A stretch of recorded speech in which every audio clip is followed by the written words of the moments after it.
Hello, and welcome to another episode of The Qualified. I'm Jedi Johnson 22. Welcome. Thanks for dropping in. Introducing our panel. His connection is petty, but he's always steady. It's Sticks Boy 73. What's going on, Sticks? And he doesn't need a map because all roads lead to FET. It's the great Dom Tober. And watching him show pickups takes so long that some judges use it as a sentence. It's Brucifer. And his comics are good, and they'll often give you wood.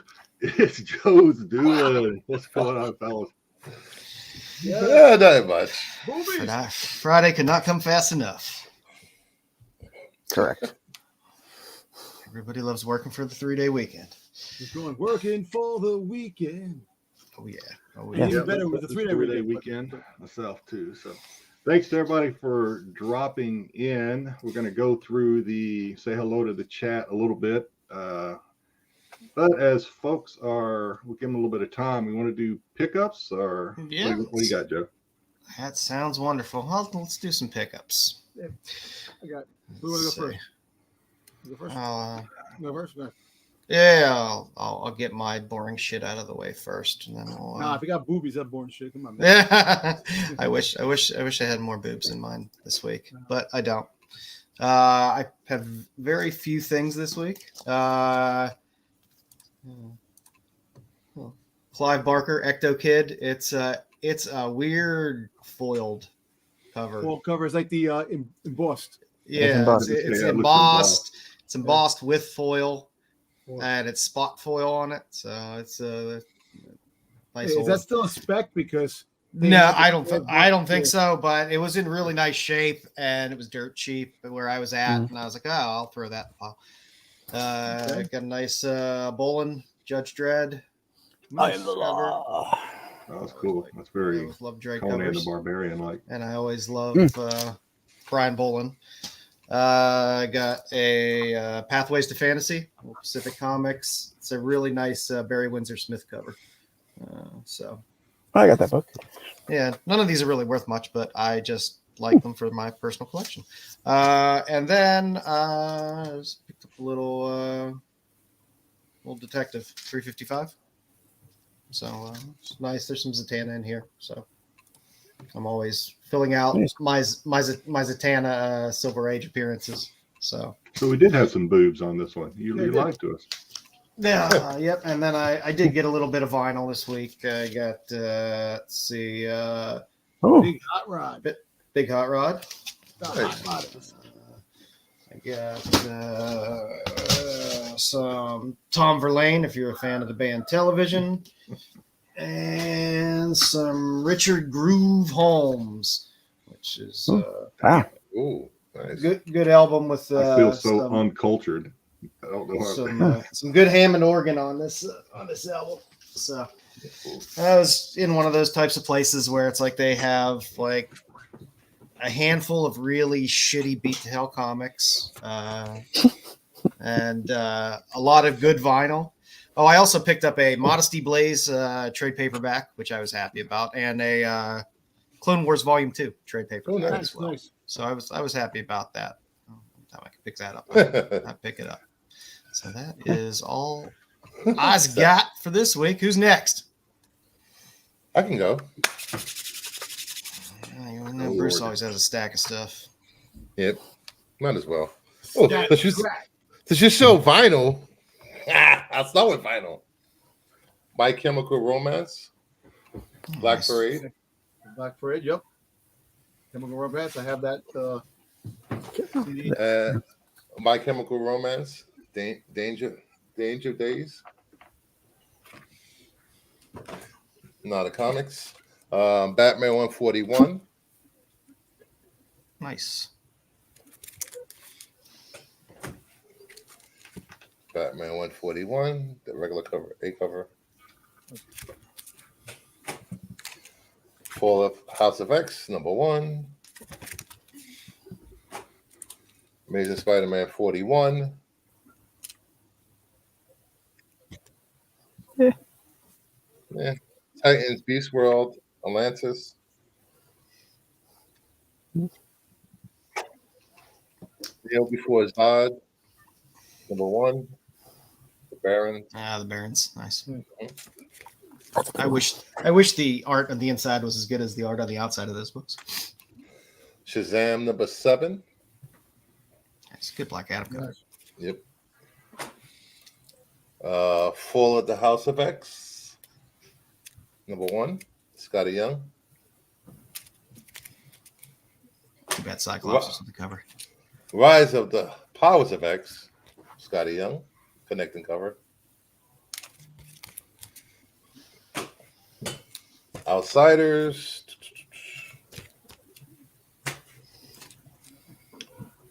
Titans, And yes, Beast. And yes, Bry's asking if people buy vinyl for collectibles or to listen to. I listen to all of mine. I buy mine specifically to listen to. Titans, Beast World, the Barons, Starfire cover. I like that a lot. That's really nice.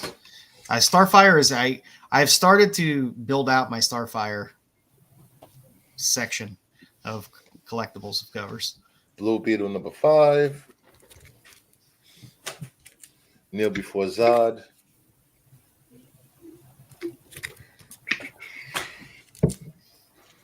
Titans Beast World number 4, the regular cover. Green Lantern 7. Neil before Zod, the foil. Ooh, nice. I like the foil one. Yeah, it's really nice. It's sharp. I like how they put the gold banner border around it. Makes it look sharp and foil. Batman and Robin, the 1 in 25. Robin Buggy. Robin Buggy. Rip off. Nope, that came out first. Shazam number 7. Nakayama. DC's a rip off of Marvel, man. Come on. Yeah, okay. You believe that? I'll sell you the Brooklyn Bridge. Birds of Prey, the 1 in 50. At least we have characters that are freaking relatable. DC. Come on. Listen, to be able to relate to characters, you actually have to open a book and read it, Dom. I am reading the book. Transformers 4. Stop with the Transformers. I'm a Transformer fan. You're not. Get out of here. He's Transformer. What are you talking about? I have every none of the pictures you like on IG are relatable to you. So I don't know what you're talking about. Hey, that's come on, Jedi. You're on my side, man. I used to be. Oh, you used to be. Woo! Shots fired. Love you guys. That all, Bruce? Yeah, that's all. You're done? Oh, wow. Just playing. Anybody else? It was a short week. I can go if you want. Well, Sticks can go and then I'll go unless Don Tober. Doesn't matter. What you got, Sticks? So this week, everyone noticed at school that I have been trying to grow out a little bit of a beard, just to be one of the guys on Friday. I picked up some pops this week off of Whatnot. So I got Goofy. I got an Entertainment Earth Mary Jane. I think I had this one, but it was cheap and kind of went with the bundle. And then the anniversary this week, so Batman 66, the Riddler.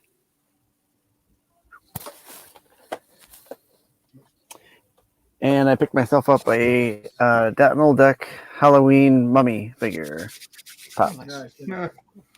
I know you love your Universal Monsters. Yeah. I get anything that comes out of the mummy. I'm looking for an Electra one now. There's an Electra one that's with her as a mummy. My last pop, Dom will like. I picked this up. And I'll show you what's in it. Nice. The Joe box with Big Daddy Cool. Yep. It comes with a lanyard and some other stuff that I won't show, but it's got Pimp Destro in it. Destro. Oh, Director love Destro. Destro. Yeah. That's cool. So. And then my last pickup, it's not vinyl, but it's the same size as vinyl. Oh, Laserdisc. I got some Laserdisc this week, boys. Nice. I almost picked up Laserdiscs this week as well, even though I don't have a player. I have a bunch of players, so I picked up some. This is a British sci-fi series called UFO. Only lasted like a season or so. I got volume 1, 2, and 4. They're all the same cover. I just need volume 3, and I'll have a complete set. Nice. So that's what I got for this week, and then I have some good stuff to show later. I almost bought sealed Excalibur Laserdisc, the movie Excalibur. I've had that. That's a good movie. It is a good movie. All right. Dom, you got? Yeah, I got.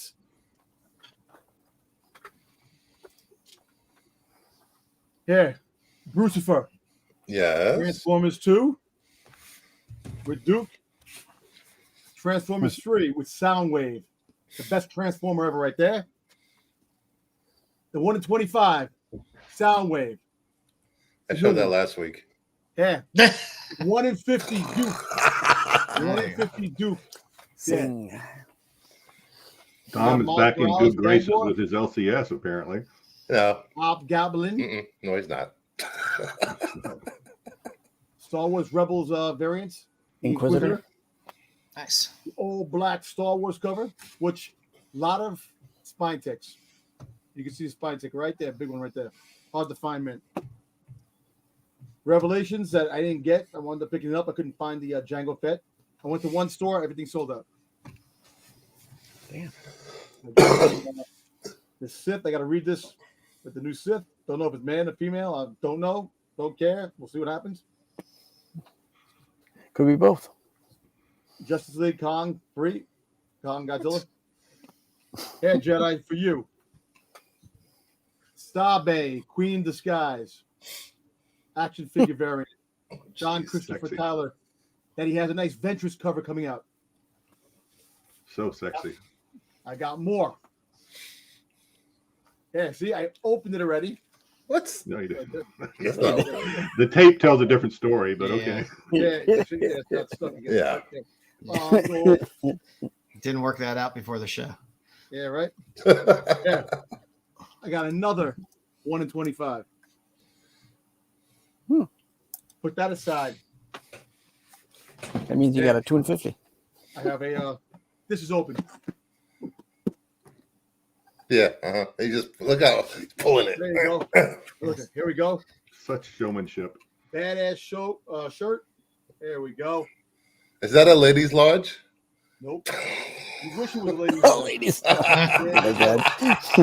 Boba Fett. James Bond. And last but not least, I have a. It's official. Hit Dom mode. dresses a 15-year-old. Yeah, That's why his arms look so big. He wears like a lady's medium. Entertainment Earth. Entertainment Earth. You want Funkos? Here we go. Here we go. That's not What? Funko. I think you're supposed to be getting rid of Funkos. Hey, go figure. They put a box in a box. I didn't know that. I opened the one box. I got another box. I don't learn, Jedi. Yes. I don't learn. There you go. There you go. Here you go. A box in a box. Okay. Oh, Dominic. There we go. There we go. All right, let's see what we got. Even when he say he's prepared, he's never prepared. I'm always prepared, son. Don't worry about it. Don't worry about what I do. Just worry about what I say. That's true. Here we go. That's probably the truest thing. There's you've your ever Thrawn. said. Yeah. There you go. Grand Admiral Thrawn, the new. Mhm. There we go. We got that. We got Balin Scroll. There we go. Jedi. There goes your Funko Pop right there. I didn't get any royalties from that. Must be a Better call your bootleg. lawyer. It's a Now only bootleg. one. I got two. Here we go. Enox. Oh, Got Enox. You got your whole Soka lineup. There you go. There we go. Another Another throw. Tron. And another Enox. There you go. May the force be with you. Also with you. We lift up our hearts. We lift them up to the Lord. Everybody go Very fuck nice. Jedi, since you have something special to talk about, do we want to say hi, do the outside looking in, and then we could do a little extended pickups for you? Because I want to hear those However stories. you want to run it. Let's say hello to the folks. After Brewster's pickup, a lot of these folks may not be with us anymore, but GT posted so many damn near broke YouTube, but he is number one. So congratulations on your continued streak. Tommy Longbox adding the last hand as GT Key forgot. It's a rare mistake by GT, but appreciate fixing that, Tommy. Have a good show. Catch you on the rewind. Thanks, Tommy. Appreciate it. Thanks, Tommy. 19 Cohiba 75 Penthouse Comics in the FOC. If they are, Joe will know all about it. Oh, yes. I think Penthouse Tyson, too, good they're evening, fellas. What's showing going it on, now, yeah. Tyson? I don't know if that's the boss or not, but Bry J. Dom Vito. Don't give him any ideas. Terry, good to have you here with us. Saying, am I saying meh already? Because I know it's coming. I don't know what's coming. Bruce for his pickups. I don't know. hey, I'm just. I can grab the other pile if you want. Please no. BK Joe has moose and muskrat skinner folds on his what? Joe has moose and muskrat centerfolds on the screen. I don't know, somebody. Retrail 27. I remember that I never read it through. Well, that's a lot of comics for me. I never finish them. Tyson, I'm forgetting who all we've said hello to. Saggy Boob Action. Yeah, I caught that too. T Jones, Starfire. Appreciate you joining in, T Jones. Help me out, guys, because I remember I got the memory of a goldfish. Yeah, we're getting started.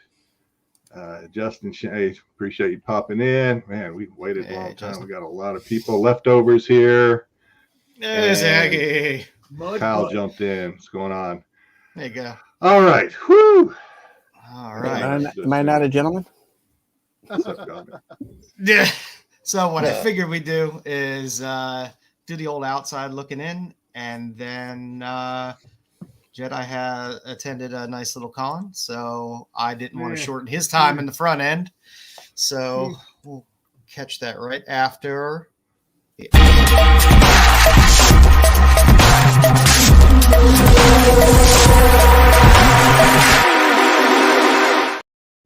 Ooh, That's I something. like that. Yeah. Extra loud to wake everybody up. First book on the outside looking in is Swan Songs, number 6, the 1 in 50 Morazzo variant. It was about one sale, sold for $100. I mean, I've never seen this book. it's the tail end of the series, and it's a 1 in 50. So I don't know how many stores can even get close to buying 50 copies of the other covers to qualify for this. So there's not that many out there. I thought that the one cover that came out, the open order cover, was a Shel Silverstein homage. This one is too, I book. think, isn't it? Somewhat, I think. I know the other one was. The other one is where the Definitely sidewalk ends, and Yeah. I can't remember this one. Yeah, I know, they weren't there. I think this was the only one on eBay. They don't come to market that much, I believe. No. I was going to say, they're pretty scarce. Yeah. Is this what it takes to make the list? It's getting one sale. I don't understand, but for $100, it's formula. double ratio. So yeah, it's Yeah. Yeah, this thing looks like you would a magazine you'd find in a very creepy doctor's office. I don't get this. I don't understand this at all. This is not appealing to me in the least. I don't know. It's poems, right? It's supposed to be. It's written in rhyme, if I understand correctly. Or yeah, it's Marazzo is the one who did Ice Cream Man. So it's a kid's book. You don't want your. This is weird. I feel like I've said enough. I don't. This is weird.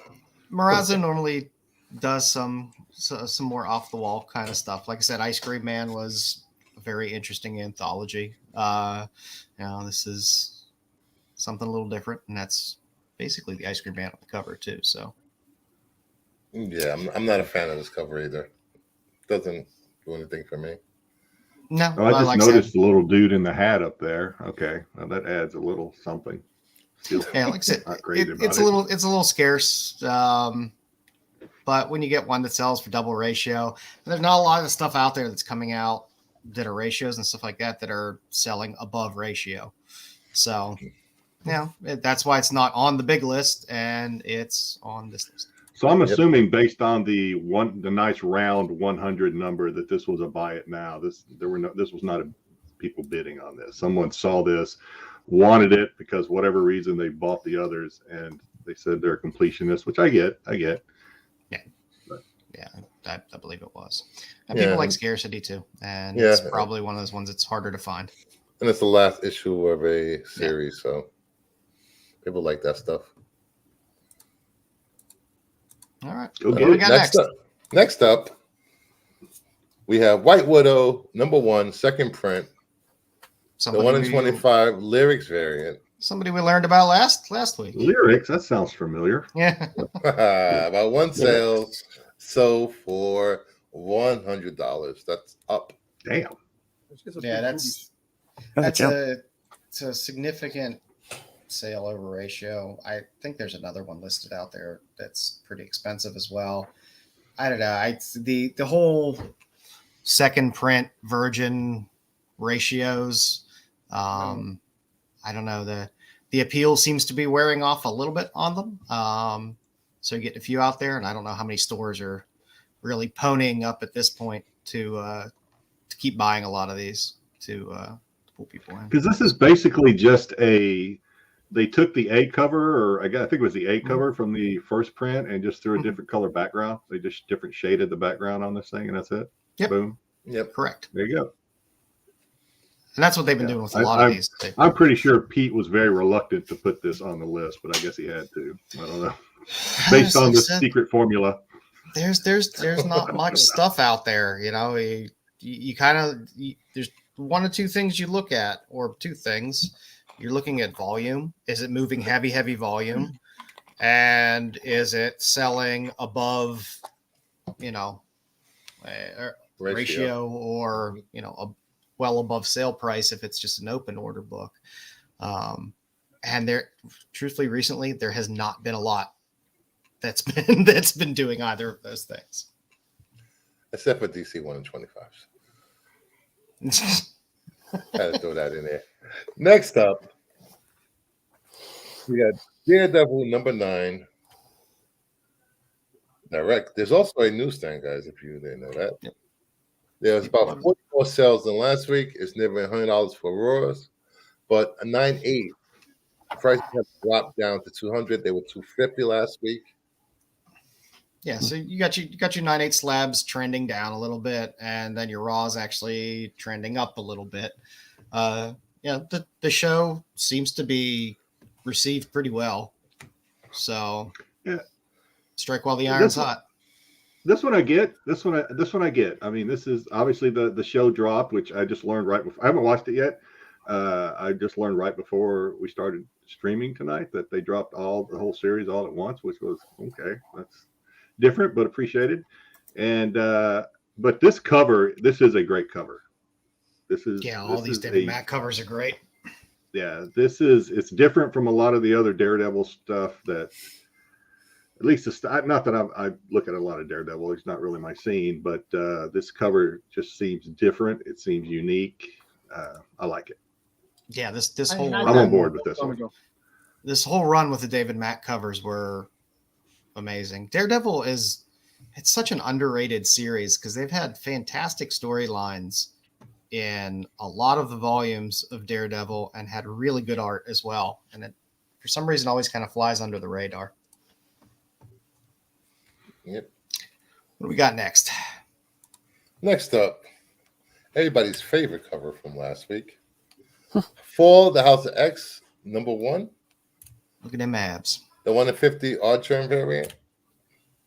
20 sales this week, but the price have dropped down to $60 to $80. It's on the way still down. Still above ratio, but yes, this is why they make the list because it's trending down from last week. It's still holding above ratio, which is again for second week, not bad. Again, we don't see that often, but people love their Magic covers. People love their Art Germ covers. I think these 1 in 50s have the same problem most Marvel covers have. There's a trade dress version of it, a regular open order. I really don't understand why they keep doing that. I'm not a huge fan of Virgin covers because again, I put, if I don't put stuff and organize it in a short box right away, then I got to pull it out of the bag to figure out what exact issue it was sometimes. Because I get the numbers mixed up. You get a month or two of stuff backlog and you pick it up and you're like, is this 1 or 2? And you gotta look, and that's a pain. Nobody wants to do that. Yeah. But it's still doing well. Good. Yeah, if it's anything that's above ratio, you got to tip your hat to. Yeah, especially 2 weeks in a row. 2 weeks, yeah. So it's got some staying power. I mean, it's definitely Art Germ. Art Germ is. I mean, people are attracted. He has an appeal that people are attracted to, and I can see it. It's a nice cover. Like I said, probably obviously better without the trade dress. Hell, I don't know where you put trade dress on that unless it's a minimal trade dress. But anyway, did they have it at the bottom? I'm trying to remember whether the trade dress was on. I think the trade dress was. I guess that's about the only spot I could. Yeah. But yeah, it's a nice cover. Yeah, 1 in 50 at that. So yeah, we'll see. It'll be interesting to see if it holds for a third week and holds above ratio. Why package? What? Look at the bottom. What the hell, Dom? So there's just muscles that go all the way down. I mean, look at those abs. That core could crush watermelons. Somebody explain the anatomy of women to Dom. I don't know. Either the biggest moose toe going. Oh my! It looks like a package. It's a camel toe. Camel toe, moose toe. Dom's been quiet the whole segment. Chime in on there's no moose knuckle there at all. Let's move on. Jeez, move on. We got the hood #1. Now this. All of a dozen sales between $18 and $40. There weren't many because the news was it just dropped that he's becoming the new Ghost Rider, correct? Yep. Yeah. There you go, Jedi.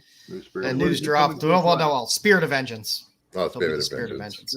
So you basically have, and the news came out yesterday at some point. So the sales will be catching up, and I'm sure they'll quickly start jumping up soon, in volume and probably in price. But this book has been on spec lists for quite a while, wasn't this? Well, the reason why Lionheart, because he's supposed to show up in Lionheart.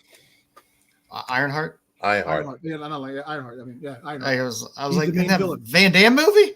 No, he's gonna be the main villain. Yeah, and supposedly, of course, Mephisto is supposed to make his triumphant return on the series. Yeah, I mean it's a Vaughn book. Vaughn writes good books, but like I said, this thing has had different spec cycles based on different spec. Were there different prints for this? This cover seems perfect to have like if this was a Darth Vader cover from like 2015, you'd have the red, then you'd have the green, then you'd. I don't believe there were any prints. I don't think there was. It just seems like the perfect cover for that. I think that was the only cover for it, but I could be wrong. An opportunity. Yeah, it wasn't a major series when it came out, but it's I don't know. I like that Marvel Max line that they did. It was a little more mature. So That you're probably going to be seeing this one splattered all over the interwebs next week in terms of pop book. I actually like his character showing up when they had the Dark Reign storyline. He was trying to be a crime boss and all stuff like that, and he was like all over the places in all the books, which was kind of cool. Yeah, his character they don't use too much, just so it's Parker Robbins. It is nice to see him use this character. So, and that is outside looking in for this week. That's what we got.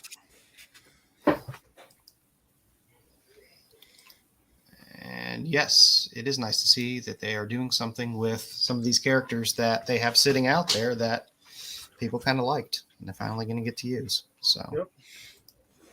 And they're doing all the street level characters now, which is really cool. So, yeah, it is nice. All right, let's get you up there, Jedi, because I wanted you to talk about your fun con experience. Before I talk about the con, I did get a couple of things in. I knew this was coming. This is the glow in the dark Jenny Frizz. Oh, nice. I like the glow in the dark one. Here. Yeah. That's you, Jedi. Zerdy Action Comics. Good man. Zerdy Kneel Before Zod. Look at this guy buying DC books. It's buying Zerdy books. They happen I had a couple to of be these DC. last week. But apparently, I got another Harley Quinn, Black, White, and Red. All right, let me throw. So I did go to a. What's the best way to do this? Like that, maybe? Oh, God. Yeah, I guess so. I did go to a con. It was the Hawaii had a pop con. I'm pretty bad at taking pictures, so this is what it is.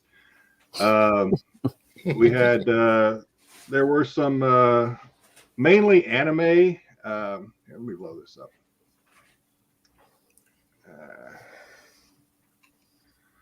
There you go. There we go. I'll just do it this way for now. So they did have some anime, like they had the guy that was the original singer for the Pokemon.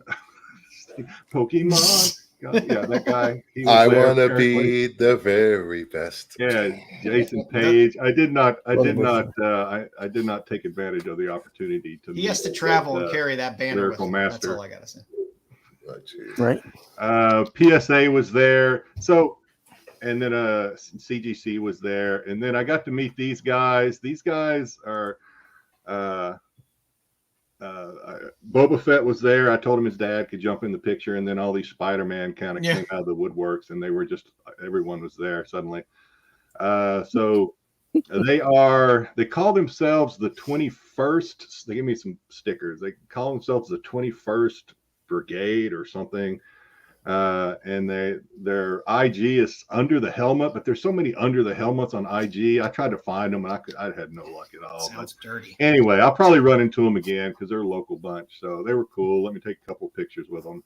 And I knew Dom would be extremely jealous that I actually got that close to Boba Fett. Yeah. I'm extremely jealous of that. Boba Fett got extremely close to you. Yeah. I think as you can see. Boba Fett is a shadow of myself, so I think he was a little intimidated by me, but I spent a few extra weeks in the back to tank. Yeah, it's like, don't worry, I don't bite. So take it easy. All right, next to Balin, so yeah. I had to told him I was incognito, but I was really a Jedi Master. So take it easy. Oh, jeez. That you were a Sith Lord. So while I was there were a couple of people. Bob McLeod was there, who I did not get Bob McLeod to sign anything. He did a lot of the cover work for New Mutants and stuff. I really went there unprepared because another person that was there was Steve Englehart. Everybody knows Steve Englehart. Yay! Good friend of the channel. Good friend of the channel. Yeah. Sure. So right next to Bob McLeod was Steve Englehart. So I approached him. I did not tell him who I was or what channel I was affiliated with. Even though Pete wanted me to, I was like, no, man, I'm not going to do that. My wife is with me. I don't want him I don't want him throwing the table at me in front of my Bad wife blood. and started pounding me in the face. So I did not tell him my affiliation. But aside from that, he was a super nice guy, and I think the guys on SNS know this, that they kind of missed an opportunity to have it was an honest mistake, but they kind of missed an opportunity to have a really great conversation. Yes.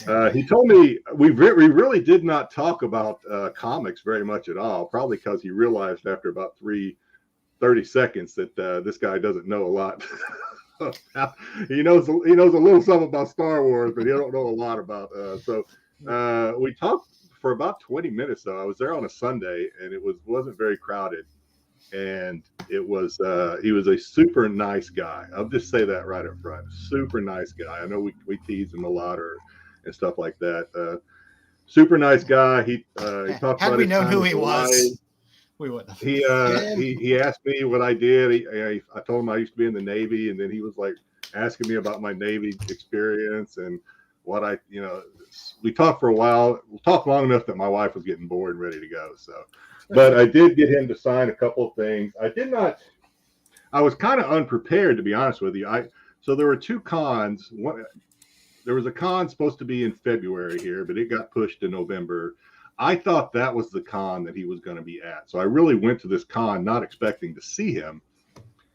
So when I saw him, I was kind of in a scramble. I got to get something for him to sign. So I went around a couple of the other tables and found some of his work. And so I bought a couple of comics for him to sign. One of the comics, this is West Coast Avengers 28, that he wrote this. And of course, and by the way, he has a really good signature. I give a lot of props to people that actually sign books properly. Yeah, I like being able to read the signature. I also like when somebody. Did you tell him where to sign it, or did you just? No, he actually looked at it because he knew. I talked to him before, and then I'm like, "Hey, I'm really not prepared. I'm going to go find something." So he's like, "Okay, yeah, come back, please." And so when I brought this back, he goes, "Oh crap! You probably got the worst thing for me to sign because I can't." Of course. And then he goes, "I'm going to sign it here," and I was like, "Well, that's perfect. I think that's really just the perfect place to sign." That's a good spot, right? I there. appreciate those guys that think about where to sign a book. Sometimes they'll just slap that signature on anywhere on the What he book. should have did was sign the book. I'm the Gimp, and you're not. Oh, jeez. Somebody put Dom in the corner. I would have loved to have been there to get a Avengers 144 signed with. So the other thing, he had some stuff out on his table to sign, some prints that he had done. Obviously, he's not an artist; he's the writer. So he had some prints of some of the books that he had written. So I bought obviously Vampirella, which I didn't even know that he had written any Vampirella. This is Vampirella 21 from the 1969 run. Wow, nice. So this was cool. I said, I'm going to get this, and he signed it for me. So the interesting thing, so he actually told me a little story about this, that he was actually hired to, I think, write 4 issues or 4 short stories, or however they did it for this. But this was back in the days before email and computers and all this the internet. So he said he mailed the 4th story into who was it? Who did the original run of this? Anyway, Harris Comics. Harris, is it Harris? Okay, so he mailed whoever it was. He mailed the story in, and it got lost in the mail. Oh no! Yeah. So he said he was a young writer at the time. This would have been like 72. He was a young writer, and he said he learned a valuable lesson to make copies of stuff that he mailed in, because he mailed it in and it got lost and it was gone. Once it got lost in the mail, it was gone. He didn't have any copies, and so I guess that final story never made it to publish, he said. But interesting. I thought that was an interesting story. Like I said, really nice guy. Pleasure to talk to him for a little bit. But yeah, I had to meet him based on the channel lore experience. Yeah, his past experience with our channel. Based on the last time we saw him. Sit around the campfire, kids. I'll tell you the story of the Gimp. Yeah, asking him about his. He was a really growing up in really Indiana, cool where he's not from. he was a nice guy. I'm not gonna say he was a cool cool dude would be like Greg Horn or somebody would be like a cool dude. He was just a very nice guy.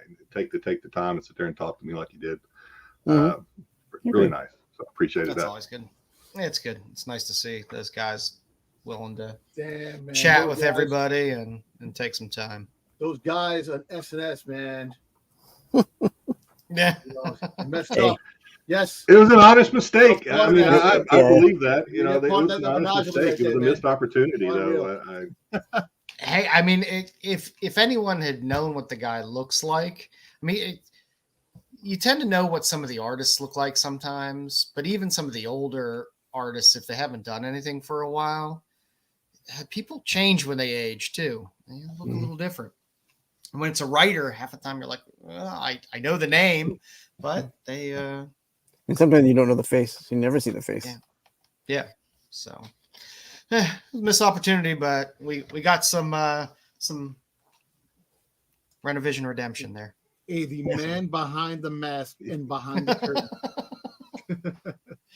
Oh, good stuff. Good stuff. Yeah, good Jedi, stuff. you see? Ooh, He did a good deed. No good deed goes unpunished. There you go. that's good stuff. It's good stuff. He doesn't know. Again, he doesn't have a clue who I am or who I'm affiliated Hey. with. Hey, But it's it was nice to fun. see. It's good. How else was the con? Well, there's a lot of anime, a lot of voice actors were there, a lot of people I had no idea who they were. Again, my wife was with me, and one thing I've learned from going to cons with my wife is it's a little bit of a delicate balance. You don't want to spend too much time there, or else she's probably not going to want to come to anymore. And I do enjoy doing things with my wife, so it's a delicate balance. Usually an hour or two, 3 tops, and I'm like, okay, she's bored out of her skull by now. I gotta Listen, It's like me with my kids. go find her someplace to eat. I gotta feed her. you know, same thing with my wife. My wife goes, she likes to go, but not all the time. But check out the guest list in MegaCon in Florida. Holy shit. That is going to be something. Star Wars, you got friggin' Tamira Morrison, you got Ming Na, you got Rosario Dawson, I think. You got, what's his name, from Jedi Survivor? The guy who played friggin' Cal Kestis. He's going to be there. A shitload. I want to go, but can't. Yeah. My wife doesn't want to go. She's like, That's a fun. I was probably, aside from being just unprepared to meet Steve Englehart, I was also unprepared because if I'd known PSA was there, I was going to take some football cards in to get them graded. And so I completely missed the football on that one too. So, oh well, next time. I have cards laying around all over the Come on, place. Jedi, you got to be prepared. I'll never get them graded. Yeah, I'll never do anything with them other than shove them in a box somewhere. You got to stalk to see who's there. So you have to make sure go on the website and stalk. What? Scroll, see who's there. And stock. No, that's stock. No. Crucifer. Oh. I will not be silent, sir. I will not. All right, let's get into a little comic now and later. Let's take a look at 3 comics that came out this week and 3 that are coming out in the future. And there's 1 bonus Valentine's exclusive kicker in here boobies. as well. You can tell it's gonna be boobies. So this week I was tit light this week. The Zorro Man of the Dead, the Bermejo cover is one of Bermejo's best covers. It's a badass Zorro cover. On a motorcycle. So if you're a fan of Bermejo from his Batman work and stuff like that, this is definitely a winner. It's a really sharp cover. Action Comics 161 starts the Aaron run. We got a Bizarro storyline. So I love Bizarro covers. I love the character, and the comic itself was a very good read. So it's just a cool. Yes, it was. It's a cool Chris Bacala. And Chris Bacala's been killing it lately too with covers. I just really love this Bizarro cover. Even though I appreciate the what the artist here did, making the Z out of the city lights, or I assume they're not on fire. Maybe they're on fire. I don't know.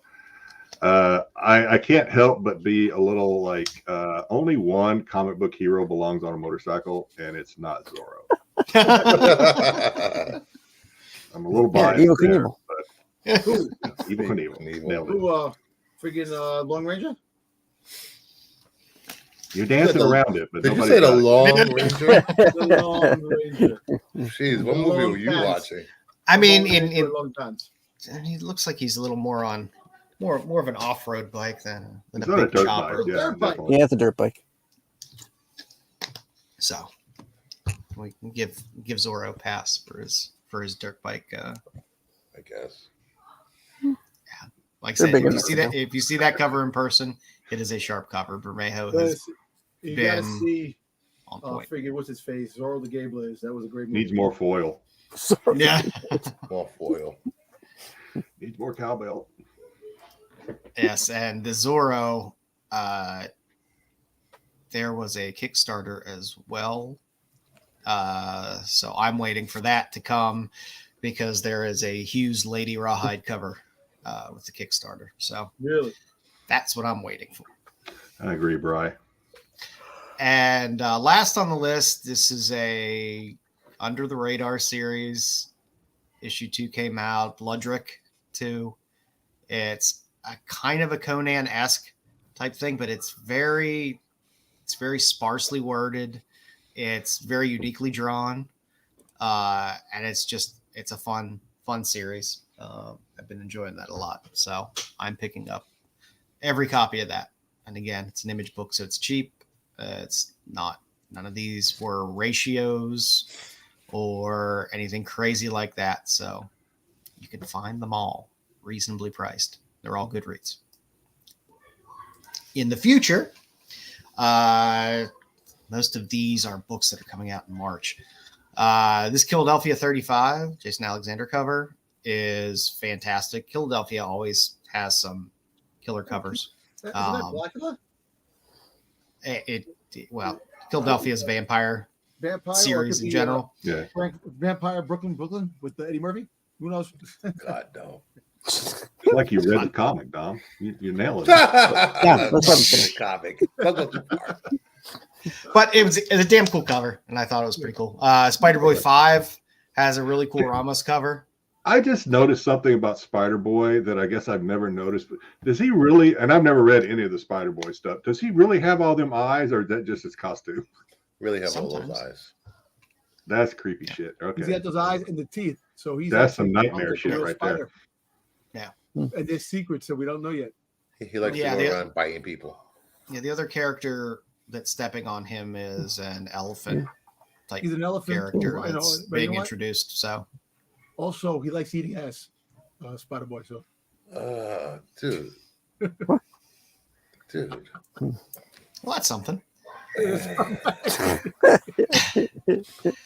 And last on the list is people can say what they want about Lady Death every now and then. Lady Death has some amazing covers. Imperial Requiem 1. This is a Colette Turner black metal variant. There's, I think, about 70 covers for this Lady Death. But I just really like, there's a color version of this Colette Turner one as well, but the black and white is just really, really Black sharp. and white It's just looks a really nice, great cover. I and have with the metal, a, it's sharp. I have one of those. I don't know exactly what they're called. Those, like those Hawaiian, like swords, right? They're like she's holding. It's like a paddle, but then it's got like, at least the ones here. The one I Yeah. have is more decorative, but it's got like shark teeth around it to give it an edge Mhm. all around it. I have, man, if I know, I'll show it if I know you're gonna have this on there.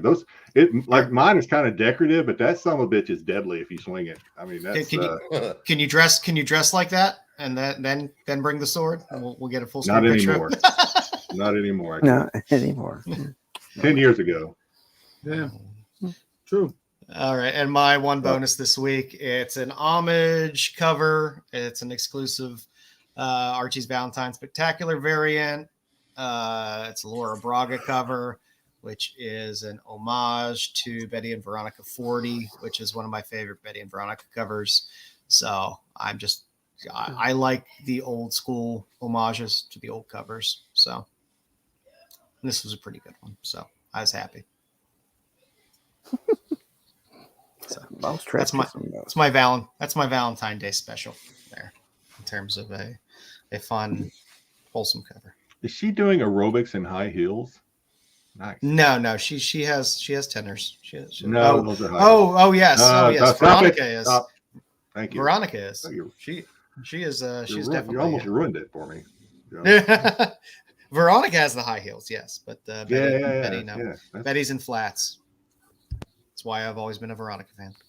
that's hot. Yeah. No, Laura You Braga don't, so you doesn't don't great like covers. flats? That's why you like Veronica better? Yep. No. Veronica knows how to. Oh, we know you're sure. Veronica does that little extra something. She knows how to Yeah. work it. Just a little extra something. She's a little not as wholesome as Betty. That makes me happy. Well, that's what we got for the week. So instead of news, we're going to start dropping a new kind of segment, just called a little off the top, where we just kind of pick some random topics to bullshit about for a little bit, and see where it goes. Just some fun things of either news stories or topics in general, or something topical to bullshit about. So first on the list, first submitted a interesting discussion point of the SAG-AFTRA strike, and was it a good deal for the actors, or was it not a good deal? So I will let you take this one, Bruce. This week, it was revealed that SAG-AFTRA agreed to let the actors use their voices for AI work in video games and other stuff that can video games and some movie spots and mostly games.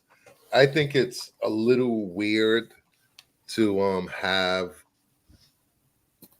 voice actors AI voiced in video games. That's just me, because sooner or later it'll turn into AI video gaming, and instead of just being creative. Of course, the Terminator is going to happen. Of course, things are happening. Can you clarify something though for me? So yeah, was the deal that the voice actors could now also do video games, or were they not allowed to do that before? They could only do voice acting for movies. They can. They were allowed to use. They were allowed to do video games before the strike. This is just another way for the studios to make money off of the actors. Right. Now, so in other words, is this you have to agree to it, though? Use AI the studios can use AI to duplicate, or they can use their voice for AI in the future. Yes. Is that instead of hiring new voice actors, say they like Morgan Freeman.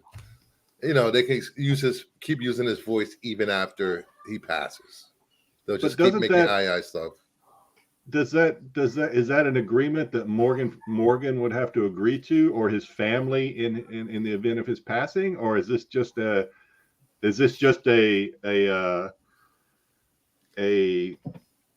group thing that the I can't think of the word now. Well, I'm assuming the union agreed to the union members agreed to this. They wouldn't have made this deal without the union members voting on it. So, but I still think it's individualized, right? If I had a famous voice and I was a member of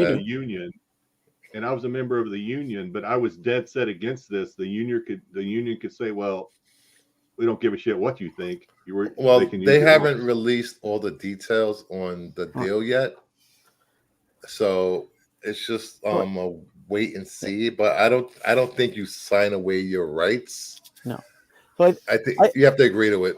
I think the idea is that the union has said that voice actors, can offer up like their voices. It's not like you have to do this. Like they can go to a studio and say, or the studio can come and say, hey, we'd like to use your voice. There's a contract saying we want to use your voice.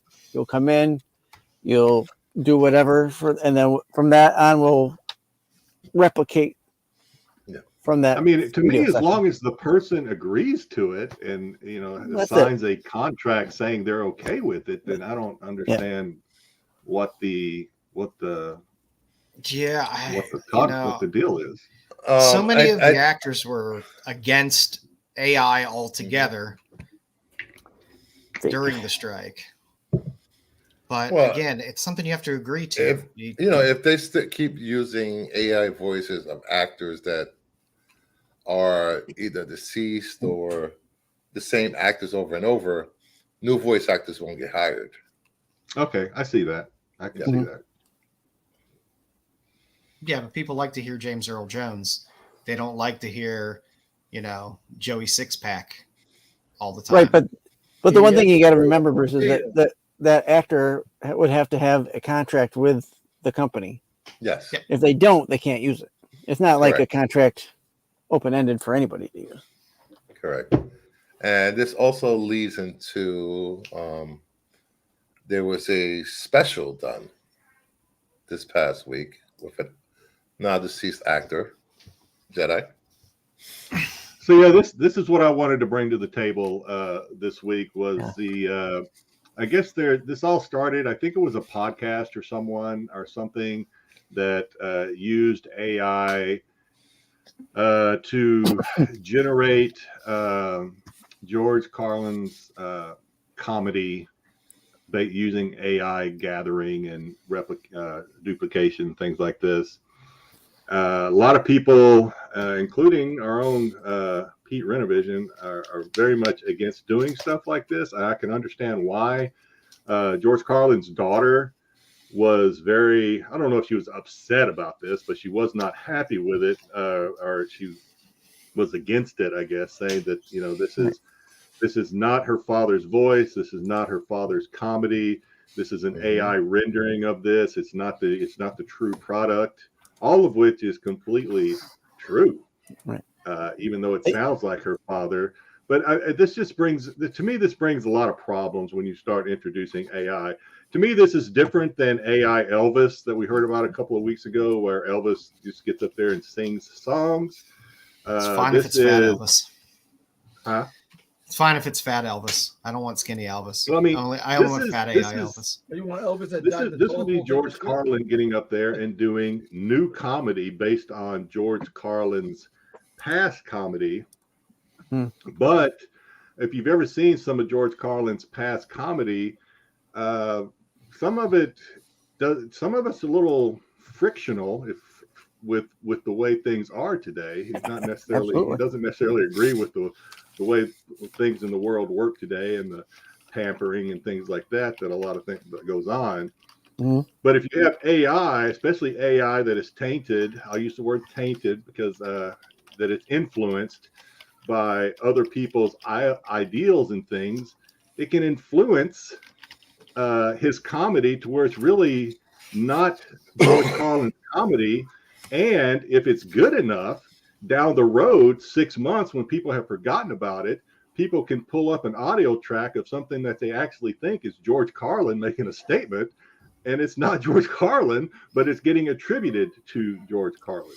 Yeah, I mean, I have no problems. It's dangerous, and yeah, I have no problems if greedy members of the estate, a couple generations down, want to cash in on their relative if they own rights to the estate of a famous person. That's their choice, but there should be some type of intellectual property for protections for this stuff, because you can't call everything parody or something like that and get away with everything. There has to be a certain line there. And I think they have to go into this with the full knowledge that once they sell away these rights, that they really have no control of it. Cough, cough, George Lucas and Star Wars. They really have no control over what happens to that going forward. Now, I did say, as I actually, I wanted to do more than just read the headline and come in here to the barbershop talking about this. So I did watch a couple of videos. One of the things I think they can do with AI that Jedi would love, and I actually had never dreamed of them doing this, but they are doing it, and to me, it is completely cool. When a lot of times when I watch a movie, a foreign movie, I don't like to read, so I prefer it be dubbed. But a lot of times, the way if the I don't go English to a movie to read a audio, book. I understand English. If the English audio doesn't match the lip moving of the character, then it's a little off-putting. It's a little distracting. But what can do is they can use AI to go over and my word, not theirs, kind of relay a lot of these footage and actually change the lip movements and the facial features of the characters speaking to where when they're now being dubbed in English, it actually looks like their face and their lips are talking in English. Or if it's being dubbed in Korean or Japanese or whatever, same thing. They can actually manipulate. Now, I actually think that's pretty cool. It eliminates a distraction, at least for Jedi here. And what do you guys think of that? I think that's pretty cool, right? Yeah, get on it, Silicon Valley. One thing about this is what a lot of people don't get about AI. AI doesn't create anything. It borrows and takes from past experiences, material. So who's to say that this AI of George Carlin won't dig up jokes from other comedians and use it? It's not necessarily. I mean, it does create to a certain extent because it's machine-based learning. It'll create something unique based on whatever it's learning. Well, there's a lot of lawsuits with artists and art is a little bit different, but written word is with art, I understand things can be pulled from certain references and things like that. It's a little easier to show that. That's why writing it's another thing. That's why it's so easy for them to detect it in colleges and schools when people use AI to write papers. Oh, it's not easy to detect because it's not pulling from other people's work still. It's not as easy to detect anymore. You can run it through several times and reword it and things like that, where it's basically it's not pulling large sets. Early on, the amount that it had as a learning set was far smaller. But if you open something up for AI to have a larger learning set, you will get far more complex things, and it will not come out like something plagiarized. Yeah. The problem with AI, it's not regulated. It needs to be regulated. It needs to be set of rules, what can be done and what can't be done with it. I don't know. Thank you, comrade Morningstar. Yeah, I don't know if I agree. Regulating scares me, and anytime I hear the word regulated, I get a little like, There needs to be rules. The problem is it's not understood enough by the people in terms of what it can do, what it can't do, what the shutoff valve is. Well, it can't be. Is a shutoff valve for it. It can't be left to run rampant without any regulations and rules. It has to. No, there have to be guardrails. James Earl Jones, Darth Vader for the rest of millennia. I don't care. No, there should be guardrails. It's just a matter of what I mean by regulated is the people that are going to do the regulating are the people in our government who don't understand 10% of technology nowadays. So that's a little scary. You see when they're the ones that are going to be regulating it. Come up Instagram like they do with Star Wars and fantasy AI. It's amazing some of the shit that it's making. Yeah, some of the trailers that have been rendered via AI they've looked Rebel. Did you see that sci-fi thing they did? It was like a sci-fi all generated by AI. It was like a trailer, and that shit looked better than the motion picture that they put out now.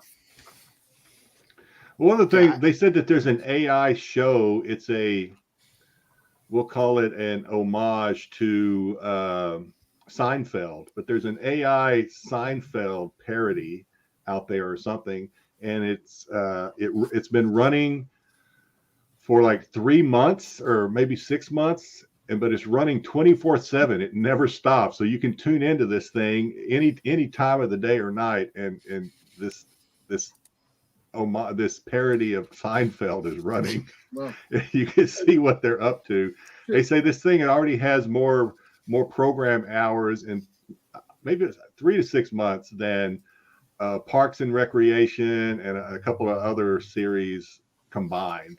This thing has just been, because it just never stops. So AI, and it's completely AI. Everything from the voice to the writing to the imaging, it's all AI. See, me personally, I think they should do AI animation cartoons. You get some really good stuff with AI, like do Transformers, G.I. Joe, AI. There have been AI music videos which have been done with that. It's AI animation through the music videos, which are cool. The thing just renders and renders and renders. It's not, the music is by artists, regular artists, but the AI generated is really cool animation. And I agree with Terry Floyd. I want an AI Fatty Arbuckle. That would make me happy. He needs his second act. Hey, what about it, Kevin Conroy to do Batman again? You know, you have the voice Batman. Come on, you know. If they're going to do AI of Elvis, and we already know they're doing AI of Kiss, but if they're going to do AI of Elvis and eventually do the Doors or whoever, it needs to be complete with like slurring the lyrics and like passing out and fainting on stage and like throwing. Just give us the entire experience. Don't make it perfect. Make it real. Make it like getting up there and just like drunk, like give us. In theory, a proper AI would properly trained on the proper data set and inputs would give you something as close to that as possible. What else we got? Next on the list, since Echo just dropped, just quickly, do you think a darker Marvel can revive the MCU? Because up to now, we've had pretty light PG-13 stuff. Yeah. And Marvel seems willing, saying now that, all the Netflix stuff is canon. And you got Echo, which is darker. Granted, Deadpool's going to be funny, but you're going to get something R-rated. Can a darker, more adult Marvel kind of revive the MCU a bit? If you think about this, DC with their animation is a little bit darker than, because DC movies are a little darker than the other Marvel movies, but like the animation is darker than Marvel live action and animation. So a little darker in Marvel could help the brand a little bit if they push it. Well, I think that's a good thing. I really think it is. It does. But isn't Disney Plus's MCU kind of playing catch up with Netflix MCU now? Because Daredevil, their series, Luke Cage, those were dark.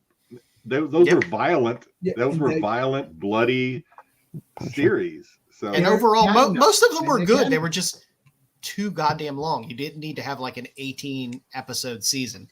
It was actually 13. It felt it was long forever. There was a lot of filler in there, and they could have slimmed it down. So I'm hoping the Marvel Spotlight will be a little more gritty. And this doesn't have to be all of Marvel.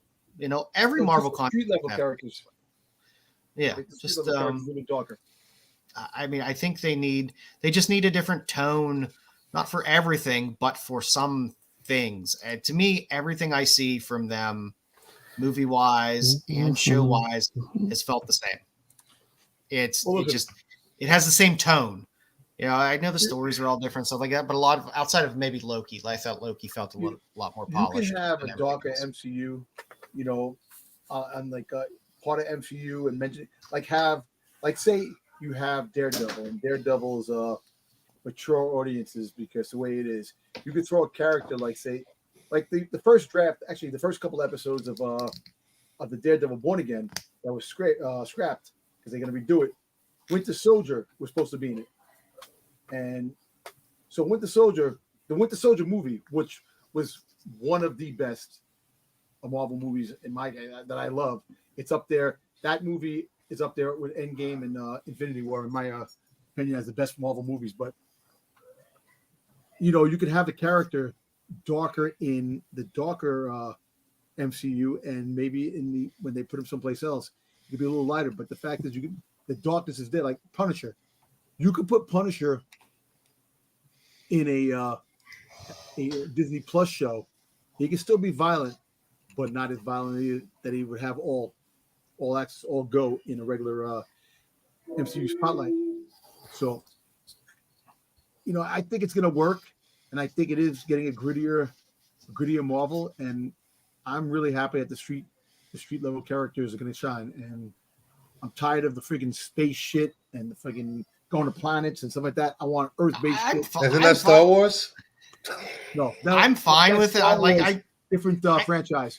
I mean, what they're doing is what they're doing, and that's fine. I don't feel they need to go completely away and just move everything in a different direction. I just think they should branch out a little bit and have different have the horror aspect, the action aspect, the street level, and you can have the space stuff here and there, but split it up, make different things, and then you can have the interconnecting, like the horror stuff can save the westerns. Save the westerns for DC there, BK. You're gonna have the horror fall into the street level stuff because Werewolf by Night, the Moon Knight stuff, all that stuff is gonna intertwine, which is gonna be good. And that's if Disney stays on that path. You'll have people complaining with anything anyway. So no matter what you do. Well, by the time you get horror and any other type of genres from Marvel, it'll be like 2030 because they're playing catch up because of the strikes and all the firings and recasting and rewrites. Yeah. Well, we'll see how Echo works out. I'll be interested to see how the who saw the Echo ratings yet? I've been waiting this weekend to watch it all. This weekend, I think. I'm 2 episodes in. The funny thing is that, of course, I watch a lot of the negative. Did you watch it, Dom? I didn't watch it yet. I gotta watch it. No, I want to watch it. This is still on top of my list. I gotta get a chance. I'm off. I was busy watching the Ted series, which is pretty funny. So, but people are giving it like a 7 out of 10. There's some people giving it 8. There's some people said it sucked. But you know what? It's not going to suck because Wilson Fisk. We have our own in-house review here from Matt. Echo was okay. So it was okay. That's all I want. I don't need earth shattering. Just give me something. Just give me something to fill a weekend. That I can just binge and watch. Dave earlier said that it was amazing for him. So it's a wide spectrum. Typical MCU Marvel reviews. It just varies completely. Yeah, I mean, here we go now. So Kyle feels it's garbage, and Matt feels it's okay. Maybe we'll meet somewhere in the middle there of okay garbage. But like I said, that makes it watchable. Like I don't think I'm ever going to watch a Marvel so thing. It's White Castle. Is that what you're saying? Yeah. White Castle. Belly bombers.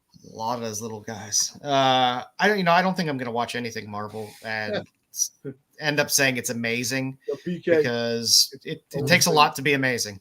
That word is overused quite often.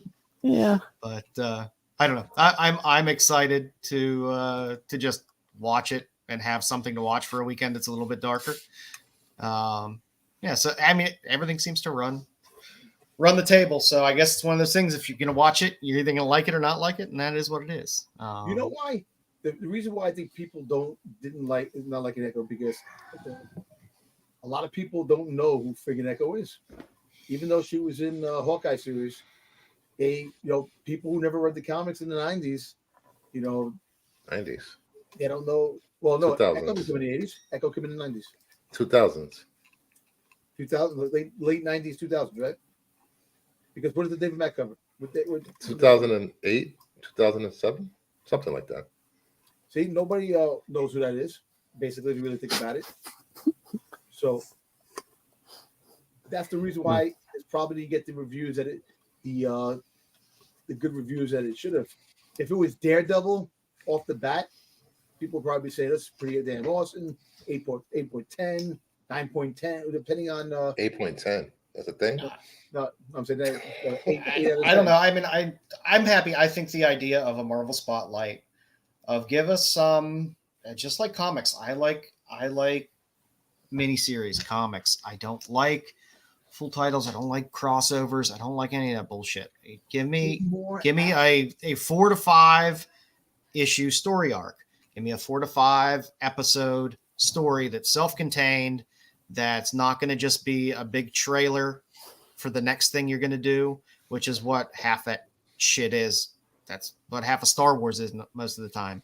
It's you get into it and it ends up being a big trailer for whatever they're going to do next versus actually really going anywhere with the story. Give some animated stuff, man. So Marvel should get back to the animated stuff. And you know the What If cartoon, that animation's awesome. Make other shows with that type of animation.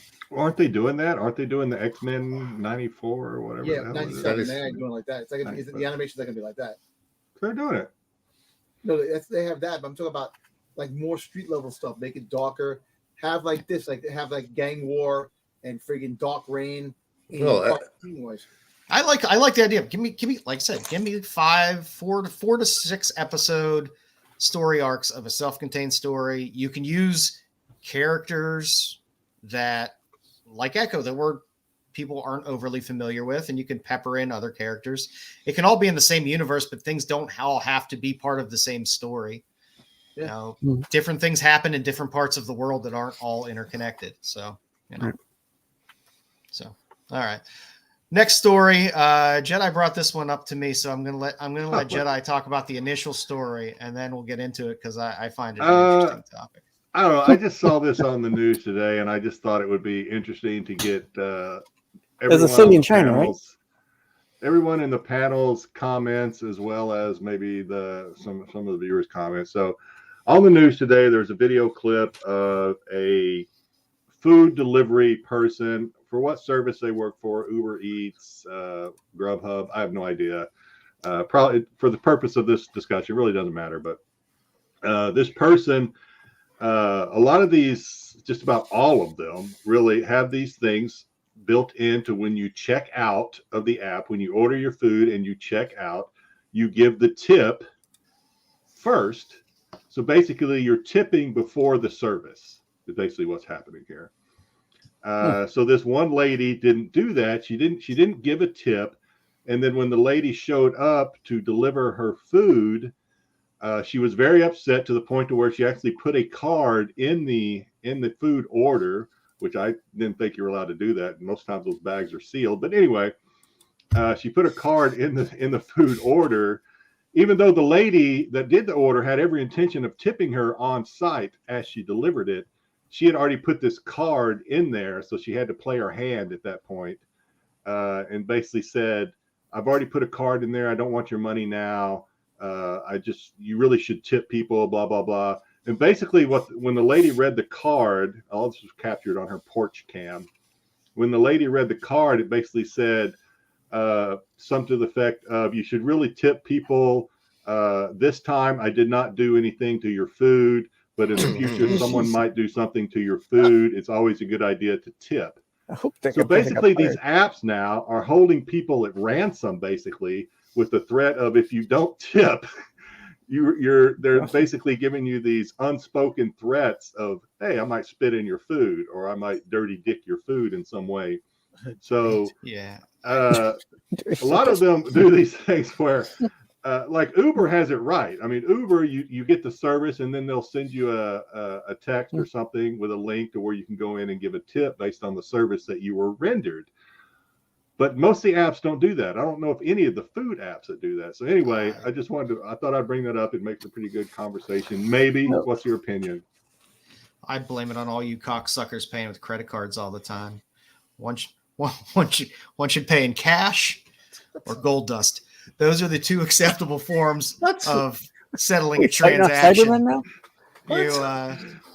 Joe cuts his pennies. Joe cuts his nickels into one fist. But everybody wants the convenience of paying with a card. So everything is paying up front with a card. I mean, and everything asks you for a tip. Everything. You can go into places that are completely automated. I think the Amazon store, where you go in and there's like nobody works there. You just go get the stuff, you check out. There's no cashiers, there's no nothing. And it asks if you want to give a tip. To who? Exactly. There's no service being right. Everything asks you for a tip everywhere. I mean, on all of these fast food, all the fast food restaurants have and stuff like that. I'm a 20%er. I am a straightforward. I go to a restaurant. My minimum tip is a 20%. That's where I start. If your service is better than that, I give more. Yeah. So on things like this, I'll always start out at a certain point. But it's hard. I'm the same way. I'm kind of a minimal 20%er, and if my cup is never empty and you're giving me refills, you can expect a pretty good tip. That's the way I look at it. You keep my drink filled, you're going to get a great tip from me. But I guess my point is, with these apps, the technology is there because Uber does it. Why are they forcing us to tip before service is rendered? That's what really just drives me nuts.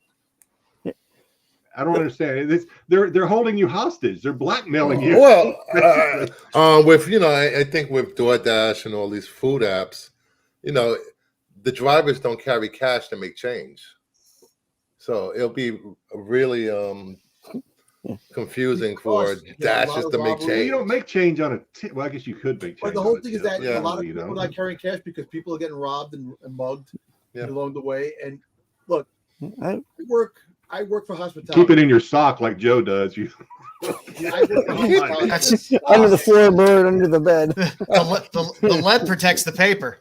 In the backyard. Under the cherry tree. Look, I work for the hospitality business, for a long time, and I understand the struggling of people working in restaurants and stuff like that.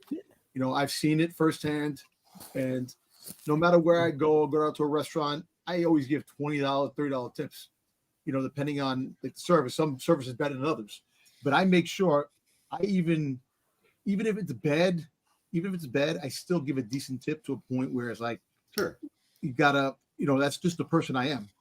For servers, I always understood, because servers normally make less than minimum wage. They make their money off their tips. So I always start at 20 and then move up from there, because I understand that's the way they make their nut. But is that still the case with servers? Are they still making? Some states have changed that and done away with that and pushed them up to minimum wage. Right. But then there's also restaurants now, more or less on the left coast, that have removed tipping. They don't want you to tip. Yeah. Right. So I guess if they want to make tipping mandatory, like if tipping is going to be mandatory, then just add the tip, and whatever tip you want it to be, 25, 30%, whatever you think, take that and put it into the cost of the food to begin with. And then just, of course, then we'll bitch that the food is too expensive. I get it. But that way you don't, no tip, no worries, because you've already tipped them in the cost of the product. The problem there, the problem there is some restaurants are already putting the tip in the price of in your cost, not in the cost of the food, but like that at should the be end shown it says, on the receipt, though. On the receipt, here's the tip you're giving. Mm-hmm.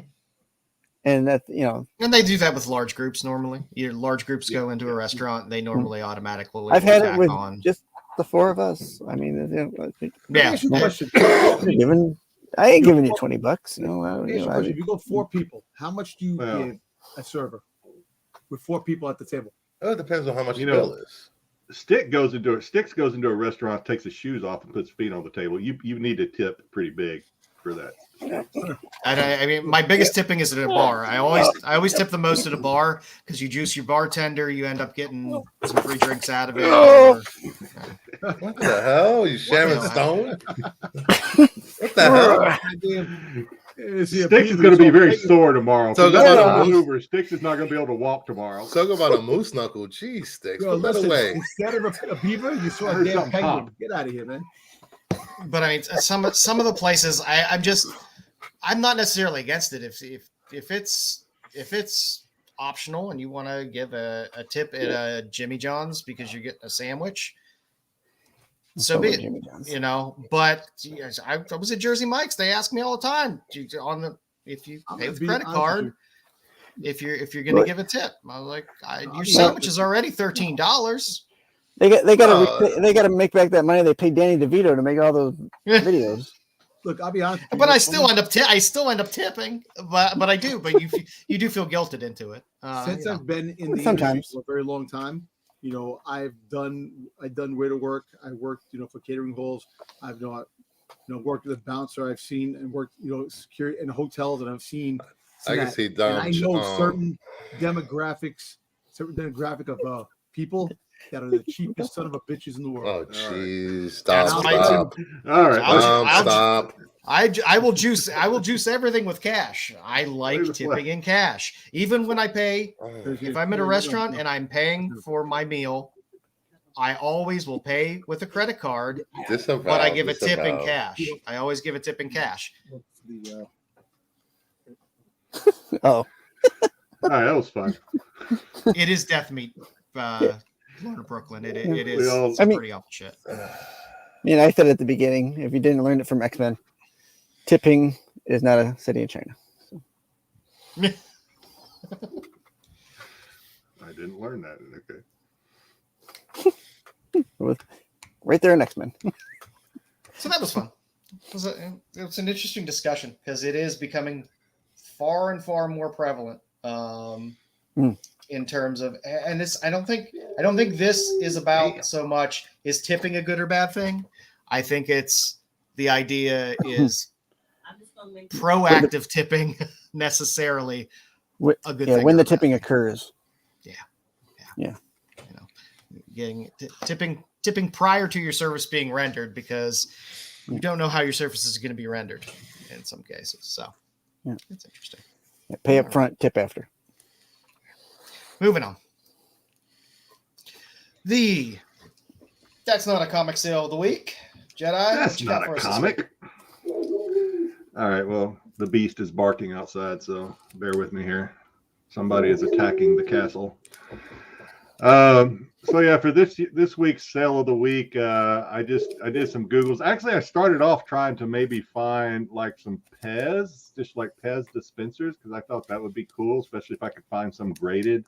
I did find some Pez, nothing graded, but then I stumbled upon these, and I thought these were pretty cool. So these are Pez space guns, and I was like, I don't know if I've seen these before. And of course, after I started looking, there's plenty of them out there.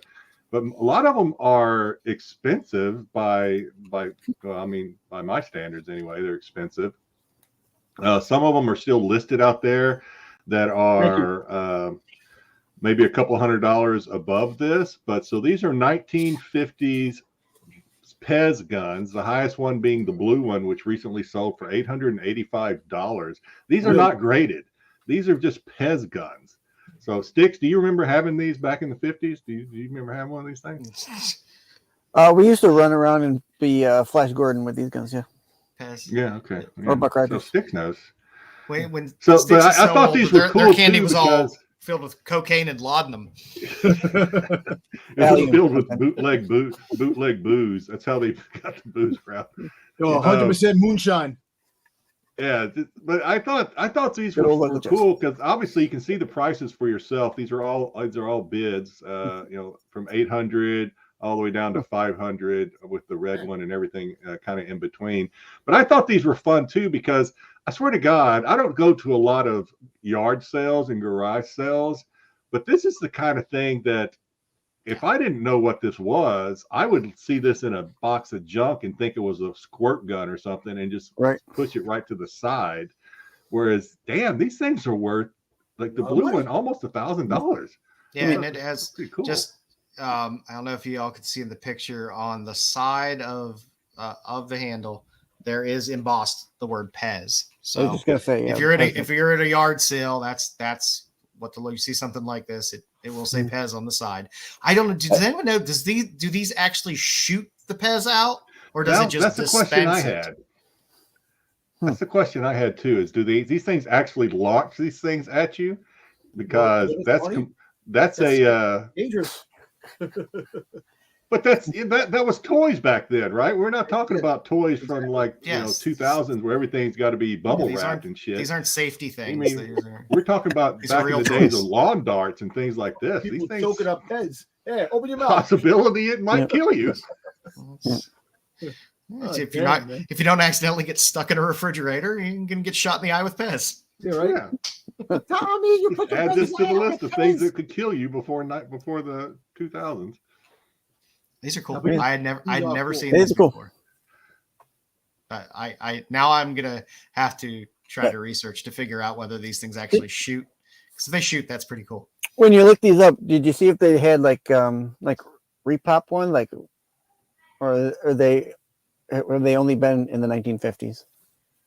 Did they So ever? all the ones I found with the search engine I was using said 1950s, and it would take me to, obviously then I could click on the link and it would take me to the eBay That would sale. make sense. Uh-huh. Terry. It didn't say anything about repops or reproductions. It also didn't. None of them got Thank you, Andre. very specific as to the exact year. They all said like 1950s 50s. or Mm. So I mean, these things could have been the same model that were produced throughout X number Just of different years. colors. It didn't really Yeah. change. Yeah. How big are they? Can't be more than a Derringer, I would think. Shorthand? Yeah, I'm guessing they're small. They gotta be small. But that's actually pretty. It's got a little rusty spring in it. So now when it shoots this, Yes, you need a tetanus shot with your Pez. you get tetanus. from it, yes. Who wants lockjaw? No, who wants freaking guy? Why is Billy foaming at the mouth? You get trench mouth. What is it when you have the kids eating picking the toys up on the floor and putting them in their mouth? You're gonna get what is it called? Was that trench mouth? What is that? Back in the day, Thrush? There's trench foot, I think. I don't know. What is it back in the day when your mom used to say? You're gonna get. Maybe there was trench mouth. Wasn't there a Saturday morning cartoon that talked about trench mouth? Hoofen mouth? Hoofen mouth? Or, I don't know, but I want to watch it now if there is. what's the cow disease? Call me Open trench mouth? mouth or something. I don't know. Something crazy. Oh, well, that's a good one. That was a good one this week, Jedi. I like that's those. I need to find out how they work now. You've sent me on a mission now. I have to. To the internet. Because if they shoot Pez out, I am gonna be on the lookout. You're gonna spend $800 Listen, on what one. you're gonna have to I'm do not spending is- $800 on one, but I will be on the lookout for them. Oh, the if you cheapest can one was find something $5. Similar. Find something similar. You could have the Pez shooting the Pez in the mouth challenge, like you do with the jelly beans. You can do it. Who's going to need medical support from choking on a Pez first? How did you lose your tonsils? I was shot in the mouth with a pen. Yeah. Hey, why is Joe wearing an eye patch? My teeth aren't strong enough at my age to be able to handle getting chucked in the teeth with it. Well, What do we call that segment? 911 is Gummy standing Pez. by? Yeah. 911 God. is standing by. Those are pretty cool. Yeah, the We'll have blue to one get, cost that much. We'll have to get some AI William Shatner to voice Who over buys the, these things, Rescue man? 911. Pez There are collectors. Pez collectors, I out guess. there. Yeah, Pez Someone collectors. named Jedi on an island. You know, he said frigate. I know. Yeah. I want to find one now. I like it. Good job, Jedi. I like it. That was a good one. It was. I always like seeing something and I'm like, oh, God, I never knew that existed. Yeah. That is pretty awesome. Sticks, you want to do your trivia, buddy? Yeah, let's go. Let's do that. Let me get out of the full screen here. As we are doing a Keep your eye out. Zatanna character spotlight tonight, we figured we'd do a little Zatanna trivia. Take it away, Sticks. Yep, I'm waiting for my rabbit to catch up here. Come on. A little farther, a little faster. There you go. All right, so we get a little qualified edition of Trivia Night tonight. Let's, Sticks why am I- needed 3 more people on the treadmill too. over here.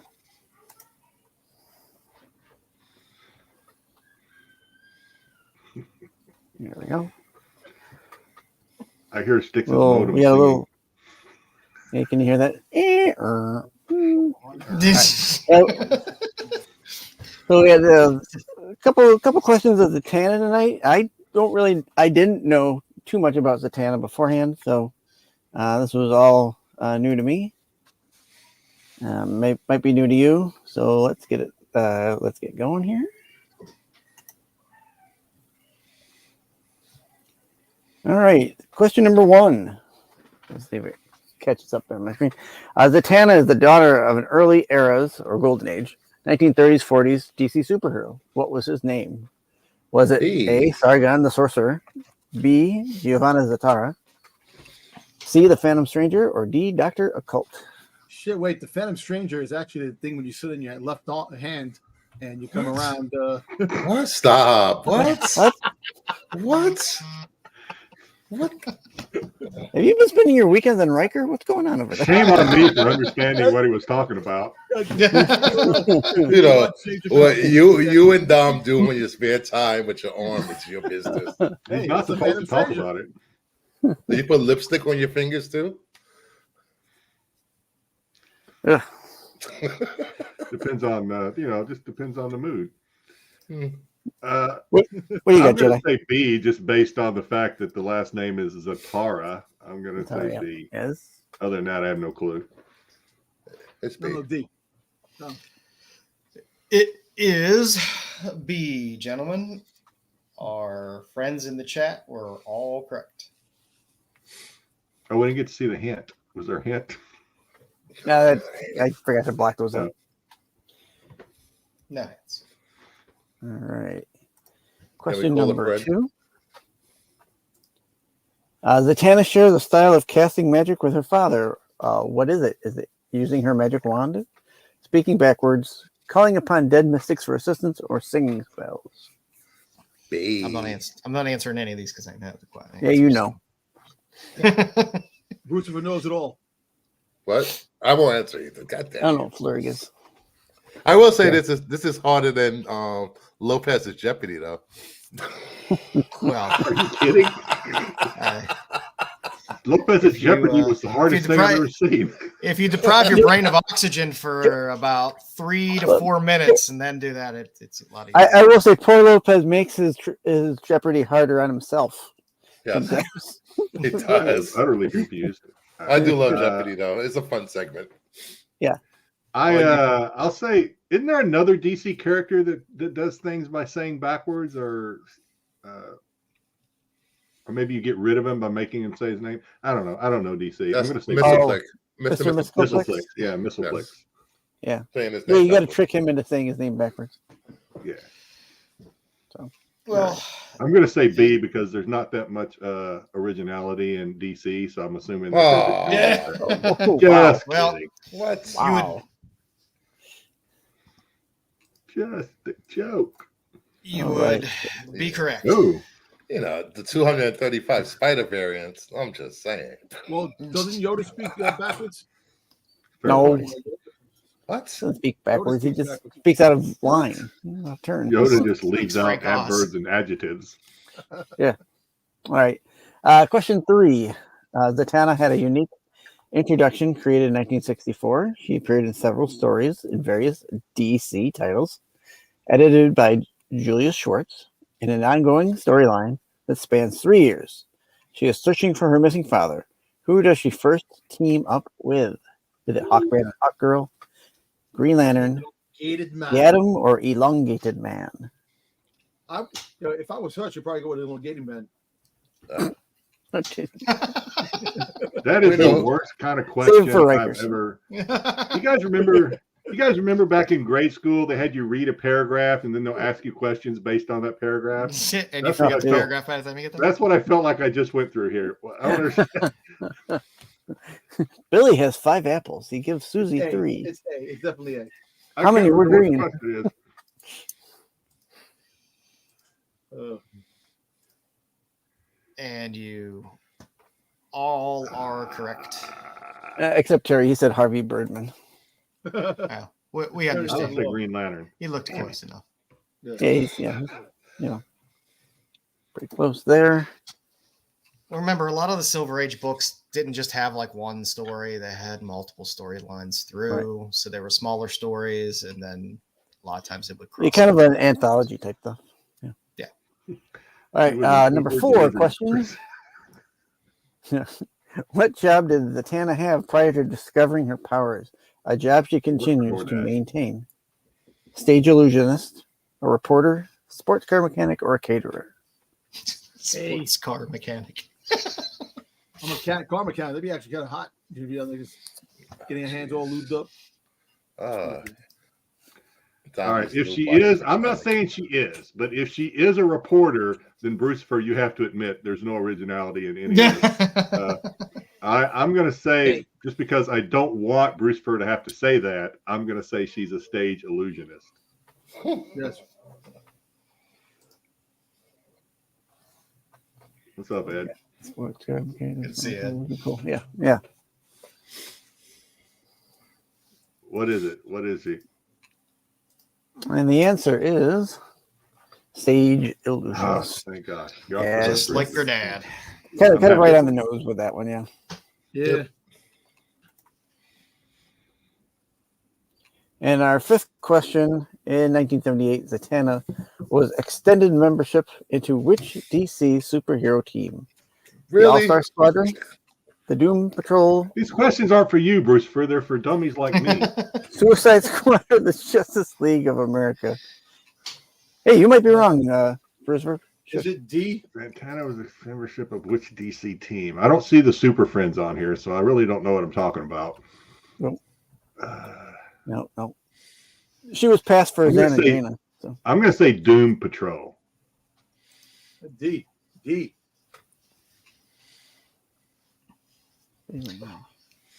And I know Joe already knows. So what do we got for the chat here? That's easy. Thanks a lot, Brian. All right. Everyone seems to be saying D. What do we think, guys? Is that right? If it's Doom Patrol, I'm going to laugh so hard. Definitely is. Damn it. Remember Justice League? Doc. My research said All-Star Squadron. Oh, damn, son. You threw us for a loop. I don't like this game anymore. You're worse than Lopez. There you go. I have some fun covers to show you coming up next. There we go. Thank you, guys. Hope you had fun. Thank you very much, Sticks. It's always good to have a little trivia. Your parting gifts are Rice-A-Roni, the San Francisco treat, and a case of turtle wax. a lifetime supply of razors. Hamburger helper. I agree, Cosmic. I hope they eventually lead to a Justice League Dark movie or series. I'll take either. I'll take any of it. I'm going to acknowledge BK because he had a perfect score. It's good when you look at He's having a great 2024. You look at Google it. So let's get into some Zatanna. So as we read earlier, Zatanna first showed up in Hawkman 4. So you got her. Bruce. She's Bruce, right show there, What? right there on the splash page. I know. I could dig mine out. I got a couple copies. The thing about Zatanna covers, there's not a ton of Silver Age Zatanna covers. Even in books she appears in, there's not a ton of Zatanna Silver Age. There's a good amount of Bronze Age covers. There's plenty of modern covers, but there's not a ton of Silver Age. So the evolution as we walk through here, I'm going to walk through the appearances of Zatanna. So she first shows up in Hawkman 4. She gets that great splash page there, which is fantastic. Again, nice little introduction to her. She then appears in the Atom 19 and then in Green Lantern. There is a weird episode or issue of Detective Comics where there's a witch in here. There's no Zatanna per se. She's not named in this issue. But later in Justice League 51, she makes reference to her disguising herself as that witch. So that Detective 350, I think it's 335, is actually retconned to be Zatanna, even though she doesn't appear in this form in it. So that's kind of a weird kind of book that sits out there. Again, she appeared in that Detective and Batman. That one right there. her best, in my opinion, her best Silver Age cover is this Justice League 51. It is probably the best. And she is there with Elongated Man and Batman. Yeah. But this, to me, is her best Silver Age cover. The first major story you get with a true Zatanna story is in Flash 198, where she's not just necessarily appearing as kind of a little pop-up character here and there. So she has a good first full story in Flash. Because remember, a lot of the Silver Age books, there's multiple storylines in there. So you get a full Zatanna story in there in Flash. So it's something to look for, because sometimes a lot of these Flash Silver Age are pretty reasonable at times. And sometimes people look at this and they're like, oh, it's just a Flash cover kneeling. And they don't necessarily realize it's really her first full story in the book. So keep an eye out. My favorite book is the DC Superstars of Magic. That is one of my favorite Zatanna covers of all time. Once you start getting into the 70s and 80s, you start, I don't know what they were into in the 70s and 80s. Maybe it's the Quaaludes. I don't know what it is. But for some reason, Zatanna changed more outfits in the 70s and 80s than any other character I could think of in terms of her looks. All those opium dens. She starts out with the Looks basic. like she hit puberty too. Yeah, she starts out with the basic, and I love, like I said, I all the books we just looked at, I have and love, because I am a pretty avid Zatanna collector. But the DC Superstars of Magic is a great book. It's a book that's hard to find in high grade, because it's a book that was just beat to living shit over the years, because it wasn't overly collectible, just like a lot of those House of Mysteries and stuff like that. They were good stories. People read them, and then they just showed up in boxes and got beat up. They weren't necessarily protected. So It's a good book if you find it in high grade to be able to pick up a copy. I would recommend it. She has her first team up with Supergirl and Supergirl 7. They're fighting over that Sinister Snowman. You get a Superman team up of Zatanna.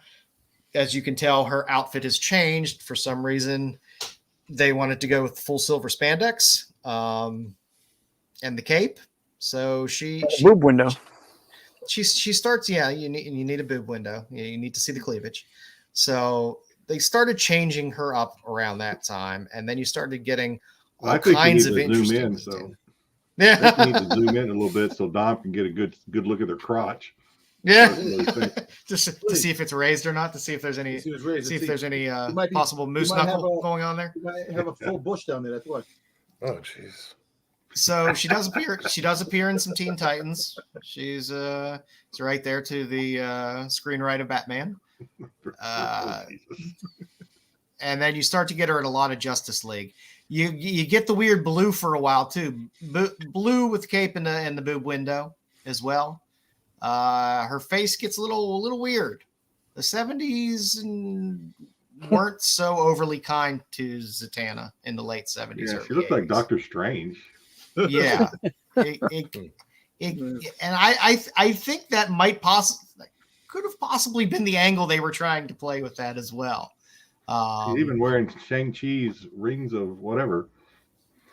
But as you can see, this is when they were voting her into the Justice League, as you could see the hat with all the little where everyone was writing their vote for who should be in the Justice League, and they all say Zatanna, but she was giving them the what for. Again, through the 80s, you got a lot of decent Justice League covers with her. You did have a Zatanna special in I think that was early 80s. Which is a good cover, and they started to bring her back a little more to her older form. Shows up in some World's Finest. Like I said, she wasn't used as a main character or having really her own title for quite a while. She was used in Justice League, and she was used in major titles, and she was used as a character a lot, but not necessarily on her own. Again, you got her in the Justice League. She makes a Blue Devil appearance, which is nice. You get her showing up in some 1980s Hawkman, reprising her old outfit like she did in Hawkman 4, which is fun. Like I said, she did a lot of Justice League of America stuff. And then she gets her first series, which is a mini, the Come Together series, where she's rocking some type of like Pat Benatar outfit and haircut. It's like a Logan's Run. Yeah. Outfit. This is very 80s. This is very 80s Zatanna. Thank God she doesn't rock that outfit for very long. Is that a McFarlane cover? Is one of them McFarlane cover? I don't think so. One of the original Zatanna ones. Yeah, these ones right here. The third one. Is that a? I don't for some reason think I'm it thinking was. McFarlane. I don't think so. Maybe not. Maybe that's too early yet. And then you got Good Secret Origins, where you get her and her father together. So you get the origin of Zatanna. Like I said, you get a lot of these fun little crossovers of Zatanna. She showed up in a nice issue of the Spectre, if you're a Spectre fan. And then she actually gets a nice little series, the Ryan Sook, Grant Morrison little run, the Seven Soldiers run of Zatanna, which are cool covers. Which I don't know. People sleep on these a lot. They're good covers to have, and it's a good read.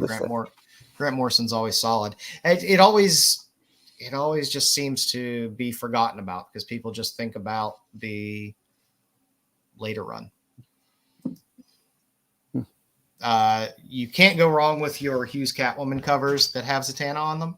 The Hughes Catwoman run is quite famous, but don't forget that there are some great Zatanna covers in there as well. So you can get your early Hughes Zatanna fix with some of the Catwoman covers that exist with some quite nice Zatanna. These are some of my favorites. Nice. And then you get into this. This run is the one that everybody loves the most because this one contains the Hughes covers. But what people also forget is the initial covers, the B covers, were Brian Boland covers. The Brian Boland covers all go for a good amount of money. They're all fantastic covers. The Stephanie Rue covers, which are the A covers for these as well, are good. They don't go for much, but if you see any of this Zatanna series and the Brian Boland covers and you find them cheap, pick them up because they all go for a nice, pretty penny, and they always seem to hold value.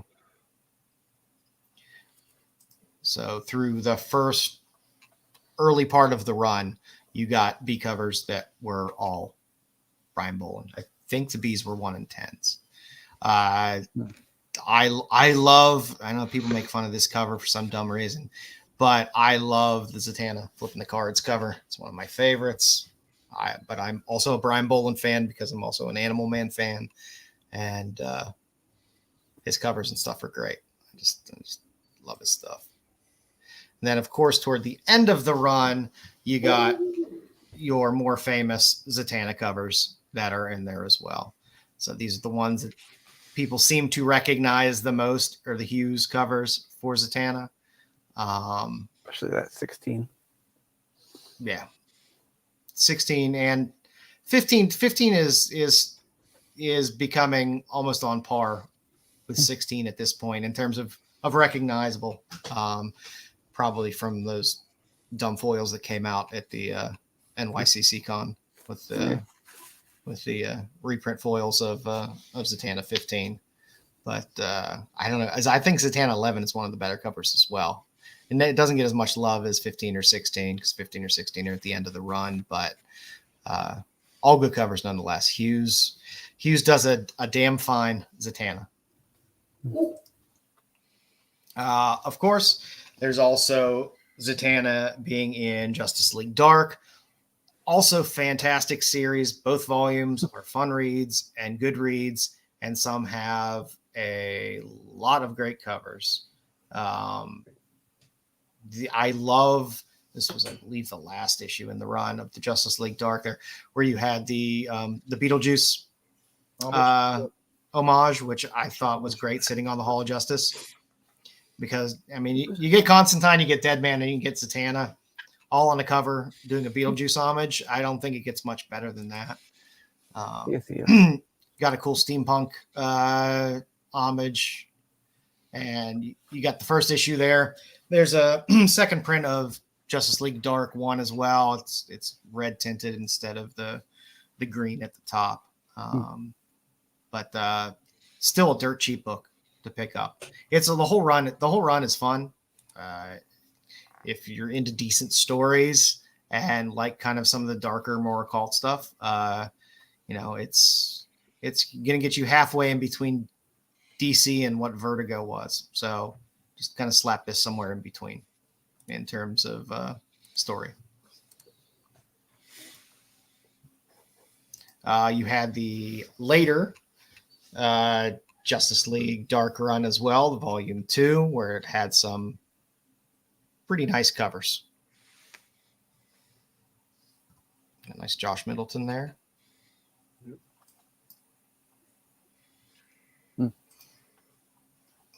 And they just ran pretty much A's and B's through that second series. There wasn't a lot of ratios or anything that crazy that ran through that. But the the volume 2 was good. It was had Wonder Woman through the whole storyline as well, so it was fun. You get Swamp Thing. Everyone loves Swamp Thing. You got Zatanna. It's good stuff. It's good art. It's good story. It's a fun read.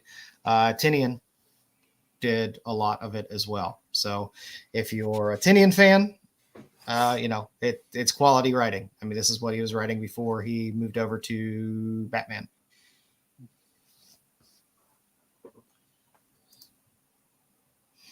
And then just some off covers. The DC Bombshells, which is one of my favorite series of covers, the Bombshells and Bombshells United.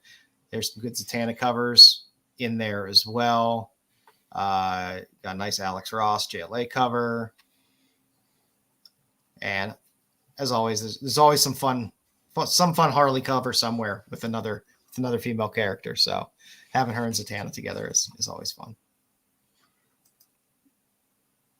Most recently, we got the Night Terror series. So you got some good Cal Young there. There's nice Tachuma Hill in the middle.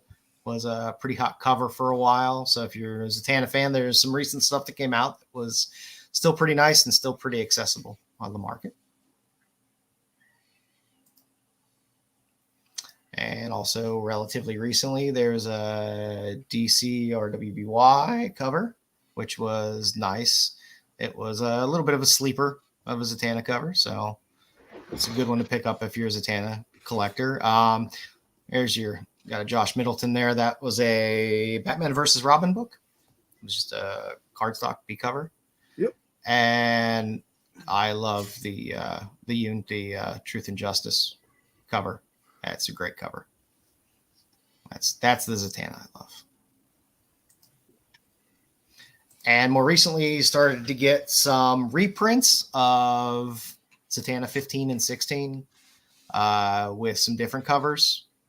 That were exclusives. There's a Lobos. There's a couple Ariel Diaz that are out there, which are some nice covers. I like them.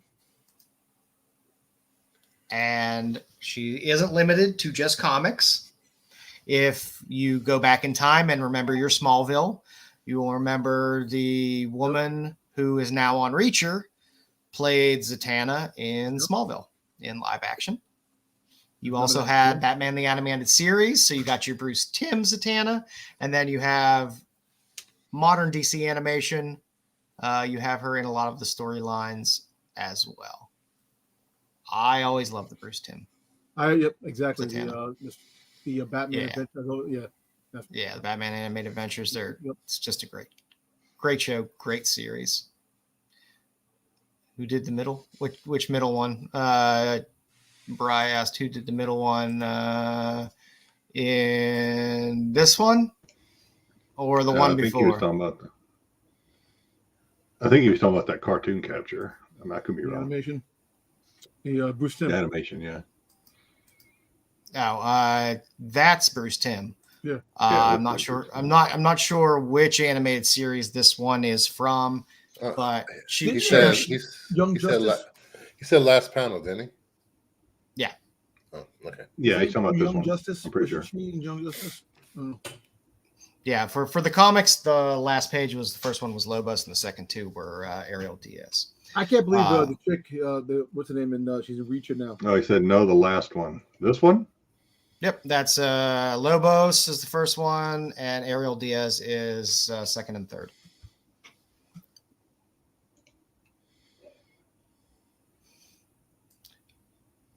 We also got plenty of Zatanna merch. Everyone loves merch. Look at that. From Funko Pops. Did you get the Funko Pop? I tried to please everybody with this. You can get the Batman the Animated Series action figure, which is, in my opinion, the best Zatanna action figure that they have. It comes with a great little magic book, magic wand. It's Hey, Joe, did you get the Funko Pop? That's what I'm asking the question. No, I did not get the Funko Pop. All right, we have to buy it. We all have to buy it for you. I'm going to send it to you. Yeah. Start collecting Funkos. I still have a wall of Funkos from my kids that I need to sell. But I mean, it is a cute Funko. Wait till McFarlane does a Zatanna figure. I mean, he might have already, but I didn't see one out there. A lot of the action figures have really hideous molds. I mean, I've seen some really ugly molds on some of the action figures, except for the Batman the Animated Series, the Bruce Timm one, because that one is decent. The Justice League Dark one isn't half bad as a mold, but a lot of the other ones are pretty rough. Well, let's just say they're not doing her any justice in terms of some of the molds. But if you want your sexy Zatannas, that's why you go to and pay a shit ton of money for statues. Yes. Either Sideshow or Prime One. They have some nice Zatanna statues. They come together really nice. I believe the one on the right, I can't remember whether that's Sideshow or whether it's Prime One, but the packaging that comes in is really cool as well. And they're nice. Those are far nicer and look a lot sexier than the action figures. So we'll give you that. But I'm not putting statues in my house because I barely have room for my comics. Statues are nice. You can look at them. I like them. I like them. If I was to get a statue, it would be a Zatanna statue. I just have no place to put it. And finally, there are also, the DC trading cards that are out there as well. So you can get any type of Zatanna you want in those trading cards, from the bombshells to the little bombshells to some more Joan Jett Zatanna if you want it. It runs the gambit there. So they got a bunch of cards for both. I guess they have them like trading cards, but they also have, I guess there have been games, card-based games that they've had her as a character in as well. So all those exist out there. So there's a little something for whatever Zatanna itch you may happen to have. They also had her in a set with like these postcard size ones too. Oh, nice. I have one of those. Yeah, and if you want to get filthy about it, you can always find the not DC sanctioned covers of Zatanna from things like Power Hour and stuff like that, or Heroes Lounge, Mad Love, and some of those are far more risque. Mad Love actually has some beautiful stuff. Why don't you show it? Yeah, I can't do that. You're whack, man. You're whack. our censors won't allow it. Sorry. But truthfully, I don't really collect too much of the off-brand stuff. Listen, if it was S&S, they would have that shit put up there. Come on. Yeah, I know. But yeah, actually, I don't have, although I do have stuff from Mad Love, I don't really have too much Zatanna stuff from there because I'm still picking through because there weren't major titles with her, picking through the stuff to fill a run of her appearances is not necessarily easy. It's not very easy. I mean, even if you go to something like Grand Comic Database and try to get list of appearances and stuff like that, there's huge holes in what they give you. So trying to put together actual official run of her appearances is not the easiest thing ever. There are, as Mike says here, there are a lot of great trades that are also worth a good bit of money, with some Bolin covers and stuff like that as well. And there's also some of the kind of young adult, early teen type graphic novels as well. So she runs the gambit of appeal, because they can use her as appealing to, younger girls with some of the DC Girls stuff that they do, but they also can appeal to us dirty bastards with sexy Zatanna. No. You're the dirty bastard, not us. I'm sorry. I'm the dirty bastard. Clean cut guys. I'll accept my dirty bastard badge of honor. I tell you what, Scotty Young, he's starting to do some DC characters. I can see his Errata cover by Scotty Young down the road, like an incentive, like you have to get one like 1 in 50, like a 1 in 100 type of thing down the road. If he does DC Harley does 1 in 100s. It's very rare. Well, like 1 in 50, right? 1 in 50s. Yeah, they do more of that. Okay. Yeah, as Terry said, there are a lot of weird off brands that sometimes are very good, and they're not bad at all. I will grab one postcard very quickly and see if I can grab that. Listen, Joe's new nickname is Filthy Joe. Well, if you're enjoying the content, please hit that like button. Exactly. Oh, come on. That's fast. I'm fast. I am fast. Here we go. Let me throw this up here. Oh, that's what you said. Oh, jeez. Yeah, there you go. That's from Mad Love. What the hell? That's tasteful. Taken today. That ain't too bad. No, Mad Love does the clean covers that they do are good, and I do buy it from Mad Love, but I don't know. I tend to be a bit of a completionist before I tend to go out on the fringes with stuff. So I have most of my Silver Age Zatanna buttoned up. There's just 1 or 2 books that I want. The 80s stuff is kind of all over, and it's really hard just to piece together. The books aren't that expensive. It's just hard to make sure you aren't having any gaps in there. Right. No, but Joe, that was a good segment on Zatanna. I think I have more depth in Zatanna than I ever before in my life. She's a good character, and if DC does lean into the dark stuff, which I'm hoping they do, they're going to do the Swamp Thing, and hopefully they lean into that. Constantine has a new series coming out, so hopefully if they lean into it and move the way of a Justice League Dark, and even if they don't go full Justice League Dark, a character like Zatanna is someone who could definitely pop up in any of those series at any time. Now, like the Batman animated series, right? They had that dangerous characters. They should do more cartoons. Just you get away from Batman, start doing some other stuff. The DC stuff that they do animation wise is fantastic. It is. Their animation is story wise and stuff like that. I enjoy it far more than I have enjoyed most of the DC movies, live action movies. Yeah, the cartoons are. You got the Crisis on Infinite Earths coming. I think that's when's that coming out? It's coming out this. It's out already. Is that already? Yep, $20 to watch it. How many $20? parts? 3 parts. $20. $20 to watch it. Okay. That's one trip across the Tappan Zee. They do a good job of putting together good stories with their animated stuff, and they do use Zatanna a lot in the animated stuff. She appears a lot in a lot of that stuff because she's had so many ties with Batman, with Wonder Woman, with all the dark characters. So she shows up a lot. So yeah, it's good. She happens to be one of my favorite characters in the DC world. So I hope that James Gunn can find a place for in one of his movies.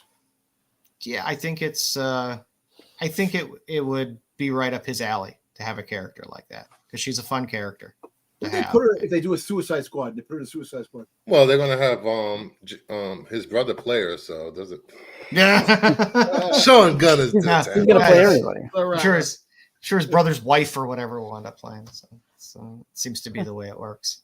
So Now they're gonna have James Gunn's nanny is gonna be playing Zatanna. yeah. Nanny. Oh boy. All right. For our last little segment of the night here, we got a little segment when we were young. So what we wanted to just try to talk about was things that we might have collected as a kid or in our teens that we still happen to collect. And this is kind of one of those things, gives you a little insight into the panel and some of the things that we still have an itch for. Yep. Who's first? First up, Star Wars figures. Take it away. I guess that's me, right? No. That's me. You listed everything, Dom. So Because I think Damn it, everything but collecting kitchen yeah, sinks. that wasn't the homework. everything. Yeah. I took care of you, Dom. Don't worry. Okay. No, these are me. I collected Star Wars primarily. I mean, when I was a kid, for everything from figures to you name it, comic books. I didn't really collect any of it. I played with them and read them and had the albums and listened to them and stuff. But when I started getting back, about the same time I started recollecting because all my stuff from my childhood is gone. Didn't make the trip with me through life, but I started recollecting comic books and the action figures probably back in 2013. I was stationed in Rhode Island at the time, and they had obviously there was eBay, but there was also some collectible stores around the Northeast up there. Toy Vault was in a lot of the malls. Was a franchise, I guess, collectible franchise up in Rhode Island, Massachusetts area. And they had a lot of these action figures. And again, there was always eBay and things. So part of the homework was we're supposed to show part of our collection that I don't still actively collect these because I'm kind of comics right now. Plus, I kind of have all the action figures from my childhood that I wanted to recollect. But are we supposed to show these, Joe? Yep. Let me throw you up there, bud. Okay. You up top. Good. Let's. So I do have. Which way you want This is not from my childhood. This is just something else I keep in there, as is this. So, all right. So I have here R2 and Yoda. Nice. These are all in one. This is I'm not an expert Yoda. enough to know whether or not these are from the 77 Star Wars or A New Hope, Empire Strikes Back, Return of the Jedi. I eventually had thought about getting some of these. Should be stamped on the foot. Yeah. Return of the Jedi also would have the lightsaber holster on the top of his head. So yeah, so this one of these is the you can kind of, well, maybe you can't, but you can kind of see this one is the ejecting lightsaber version. Oh, cool. And it has the lightsaber in there. And a lot of these these are in good shape. A lot of these you see the paint and are peeled off. The stickers all gone. Stickers rather usually, peeled off. So that's how mine is. these are in pretty good shape. I thought about if I ever start grading AFA stuff that I would. Your Yoda's in far better shape than mine. So here's Luke with the blaster. The tip of Luke's lightsaber has broken off on this one. It was This is the one where they had the lightsabers that looked like long condoms. It was the double double scope. It's a double scope. It is the case that the tip of the lightsabers break off these things pretty easily. It's called which is why I am happy to have the pin with the lightsaber tip. It's still on there. Nice. For your pleasure. Obviously, I have C-3PO. I have Han. Mm-hmm. I'm gonna have these things all over the place. I have several Chewbacca's. Nice. I have several Boba Fett's too. I don't know where they all are, but I have Boba Fett. Again, I don't know if this is Empire Strikes Back or Return of the Jedi. I have Darth Vader with the tip. Nice. So happy about that. And the cape. A lot of times the capes will crack because as kids, obviously, we like to fold the cape down like they did in the movies, but it's best to keep them. Well, there's the Bespin Leia cape. I remember always cracking. Have a Sand Person or Tusken Raider with the staff. Oops. And I have an Avalanche. I have a Stormtrooper. Kind of short. I have Greedo. Nice. Another Boba Fett. You getting jealous? Getting jealous of all those Fetts? I'm jealous. You know why I'm jealous? Because of Boba Fett? Because I don't have my Boba Fett when I was a kid anymore. I used to. Well, these aren't from my kids' outfit either. So I got 2 more Chewbacca's. And these things, I kind of bought them. These things aren't terribly expensive now, but I bought them before they actually started going up. I have another Vader with the tip. Nice. That one's a little flaccid. Yeah. Got a hook to it. Yeah. And I have another Han. And I saved this one for last because these are interesting to me, and I don't know if I'll be able to get a good shot of it on the camera. But I have 2 Landos. Nice. And these are actually, to me, one of the more interesting figures because there are several variations of this one. And I don't remember which one I had as a kid, but you can see this one is Lando, kind of, Lando. But then there's the Lando version with his teeth showing. It's the pre and post Colt 45. Yeah, and I want to say there's another one too of Lando that I don't have, but I thought that was kind of interesting that there's actually a version out there with Lando with his teeth. There is a version. With all the Star Wars figures, there are definitely a lot of variants. Boba Fett has one of the most sought after variants all over the place. Different helmet, plate, non-colored rocket. Very nice. Good stuff. That's some good stuff, Jedi man. I'm upset and I'm jealous because my Star Wars figures are no longer with me. That's why I go out and try to get what I can. I sold all mine in my 20s. I had so much stuff. I still have vehicles from my youth. I have my original Millennium Falcon in the box. It's opened. I still have the box and the Falcon, not Falcon in box, sealed. But as far as I know, all those blasters are not repros either. As far as I know, those blasters are hard to find. And you know what the thing is? If you have the blasters, the real blaster to the figure, it makes the figure more valuable because there's a lot of 3D renderings of the blasters. Yeah, a lot of repros out there now. Yeah, they repo the blasters, they repo the capes, lightsabers, everything. Yeah. I will tell you that if you're unsure if the blaster is repro or not, just throw it in some water. If it floats, it's no good. If it floats, it's no good. That's the trick. I have to remember that. That's the trick. Just like a witch. Just like a witch. Just like somebody with pressure. Right. It floats is good. So yeah, I still collect. Like I said, I don't actively collect anymore, but I had to get those. You're next on the list there, Dom. All right. Give me one second. I gotta get some things. Hold on. Yeah. It's just the shitty it's crazy. Hold on. Back the truck up, Louie. I knew Dom wouldn't be able to narrow it down, so I just try to throw up there some things I know he likes. There you go. I just got that Master of the Universe comic not too long ago. That's one of the best anniversary covers. Yeah. For those Marvel anniversary covers, and it's a star. I forgot it was a star as well, not the those ones the are Marvel star. one print on it. All right, I got a couple of things. Let me see here. One more second. I'm sorry. I should have been ready for this shit.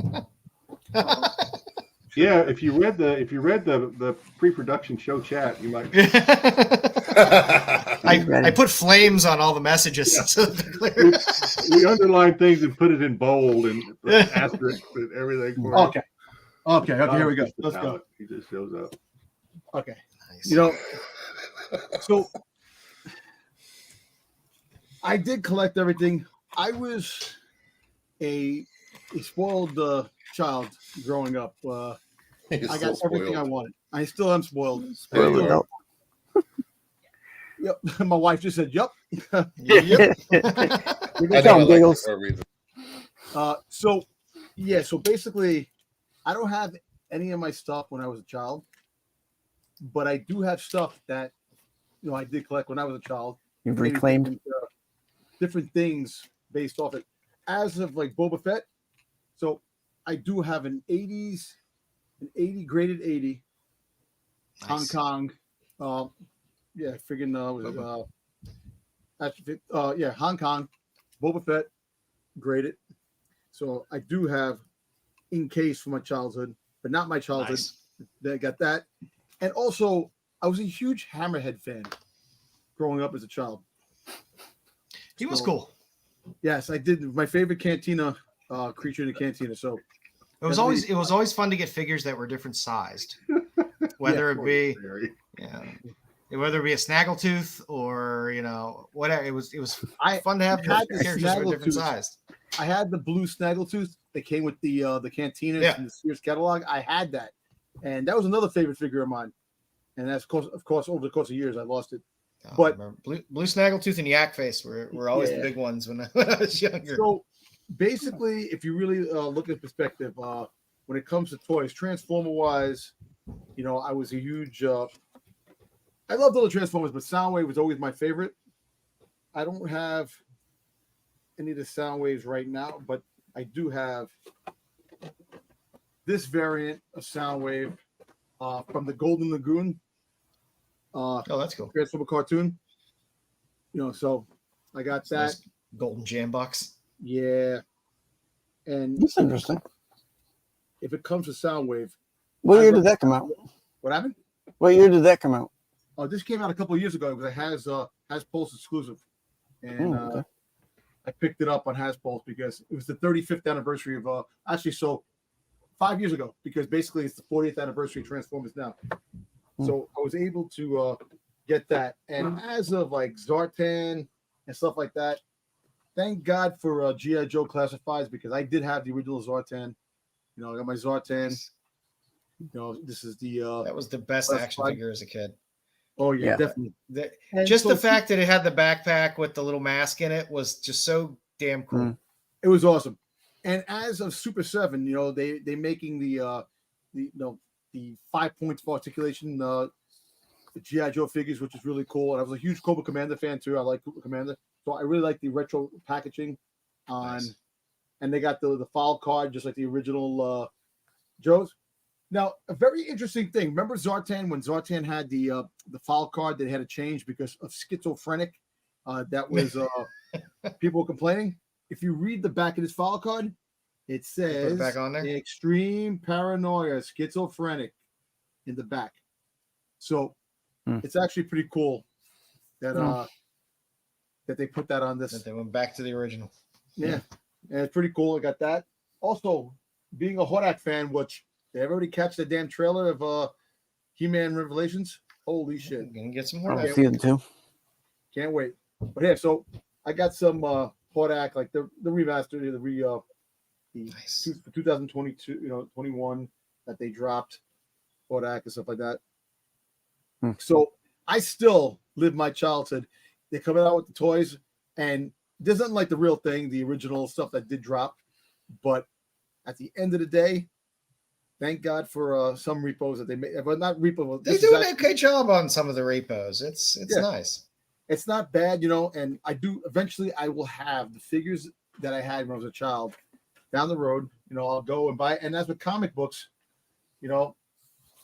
Transformer comics, Spider-Man, all the stuff that I loved growing up, everything's here now. Star Wars figures, like the newer stuff, the newer Boba Fett figures I have, and I'm very happy that there is still stuff out there that I can relive my childhood in certain ways. It may not be with the original stuff, but like I said, I will get the stuff again down the road. I will come It's back. fun. It's fun to search for it. Yeah. It's But yeah, this is my stuff I enjoyed as childhood. I'm still enjoying it now, and I'm glad they have more stuff for the liking than what it's taking now. More stuff to take your money. good stuff. Good Tell stuff. me about it. Tell me about it. My man Bruce. Apparently, the only thing he's ever collected is comics, He's whack. and he's on mute. And mute. Yeah, I've been collecting comic books for like forever. I have about 50 long boxes of comics. How long? Another 75 short boxes. I'm running out of room. I've always been an avid reader. So, of course, I was a big nerd. Is Go there figure. are there any books that you have that you've had since your youth, or did you have one of those clearing out periods like a lot of us did, where we had stuff in our youth, it got cleared out, and then we have to go play recapture? I still have my my original run of my X-Men, Uncanny X-Men, starting Nice. from 150 up till the last issue. Nice. I do want to show off a few things from my collection. Please. I was going to drag a few boxes in here, but I was like, nah, it'd be too long. Yeah. there's But, there's always a special feel though when you have the books that you've still had from your youth. Like New Mutants 98 is from my youth. I bought it off the stand and I still have it. Oh, so is my ASM 300s and 98. Before that, I started, I don't know if you guys have been watching, I started doing retro gaming again. So I picked this up, the Atari 2600 Plus. It's actually HDMI. And stupid paddles. Yay, paddles. Yeah, you need paddles. You can't play Breakout without paddles. You can't. Exactly. Love I Breakout. still have my original. I don't need a reprint. All right. I'll show off a few books that I have in my collection. You've probably seen some of these before. I just grabbed these. Nice. The Ravager cover. Natalie Sanders. Yep. We're talking about stuff from your childhood, not the new stuff today. Shut up. I'm still collecting, right? Go. Sozo. Yeah, you're gonna take this over there. Yeah. Yeah, come on. Yeah. Two got. Little 8 billion genies. Little cat cover. I love that cover. Don't worry, I want to get there. Remember this? The Momoko? Yeah. Oh years yeah. ago. Jean Grey one. Yeah, that was The one in 100. Free comic book day. I was a duck. Was that the 1 in 100 or was that the weird 1 in 1,000 one? Oh, that's the one in 1,000. Okay. That's what Yeah, I thought it was a weird ratio. Yeah, I got it as a 9.2 and I pressed it. Cheap Marvel paper. It's a 9.8. I was a dog hip hop variant. I love the ODB cover. Harley Quinn 75, the photo. Nice. I love this cover. People sleep on photo covers for some reason. I don't know why, because they always seem to make a resurgence, those photo covers. Yep. Plus they are the perfect thing for signatures at some point. Yes. I always get those like Dell photo covers. I love those. ASM 194. Nice, first Black Cat.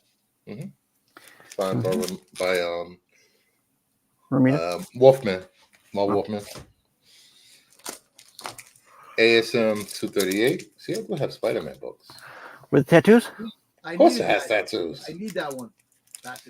Has tattoos. Wonder Woman 204. 8.0.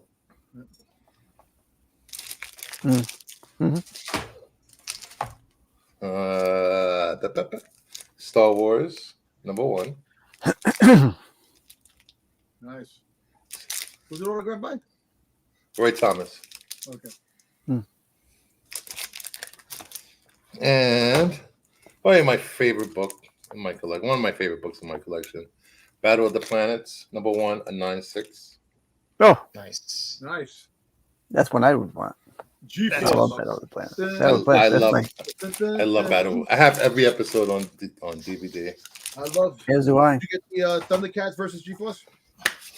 No. And that is it. I will continue to collect to the day I die. Yeah, it's a good thing to collect. Just send me a key. Get in there before everybody else does. Alrighty. Next up on the Leeches. list. Well, this one is me. I won't go into a lot of detail because it's boring as shit to most people. Since I was probably about 13, I collect rare and first edition books. So I like. They don't necessarily have to be first edition. I like when I could find first edition, but I like early edition stuff. I like finding signed stuff if I can get authenticated signed stuff, and I like old rare antiquarian books. So these are all actually pictures of books that I have. So I have the Washington and the American Republic from 1870, which is a fantastic book. If you ever look at an old book like that, well, number one, it has the gold gilded pages on the end, which are cool as shit. But the pictures inside are mostly etchings. So they all have this thin layer of tissue paper over them as well. So as you go to each picture, there's tissue paper over each as you go through, and some of the art in them is amazing. But I also am a big Charles Bukowski fan, so I collect some first edition. Ooh, that's you, Oops. Bruce. That's you. Robert Crumb. There you go. Collect Bruce for two. Yeah, so I collect. I have a bunch of Bukowski first print books. This is completely illustrated by Robert Crumb. So I'm a big fan of Crumb and a huge fan of Bukowski. So all this stuff is great. A little first edition Fight Club. I have a bunch of Polinick stuff. A bunch of it signed as well. I've seen him a few times and met him a couple times. So that is the thing. When I was in high school, went to high school right next to the University of Pittsburgh. So in my free time, I would wander around the university area, and I had 2 rare and antiquarian bookstores that were literally 1 block from my high school.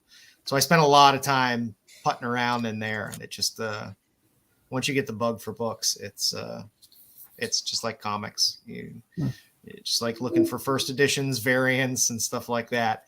You start to you get the bug, and you get hooked on something, and you want to get it all. So nice. And guess who collects repeat bottles? You.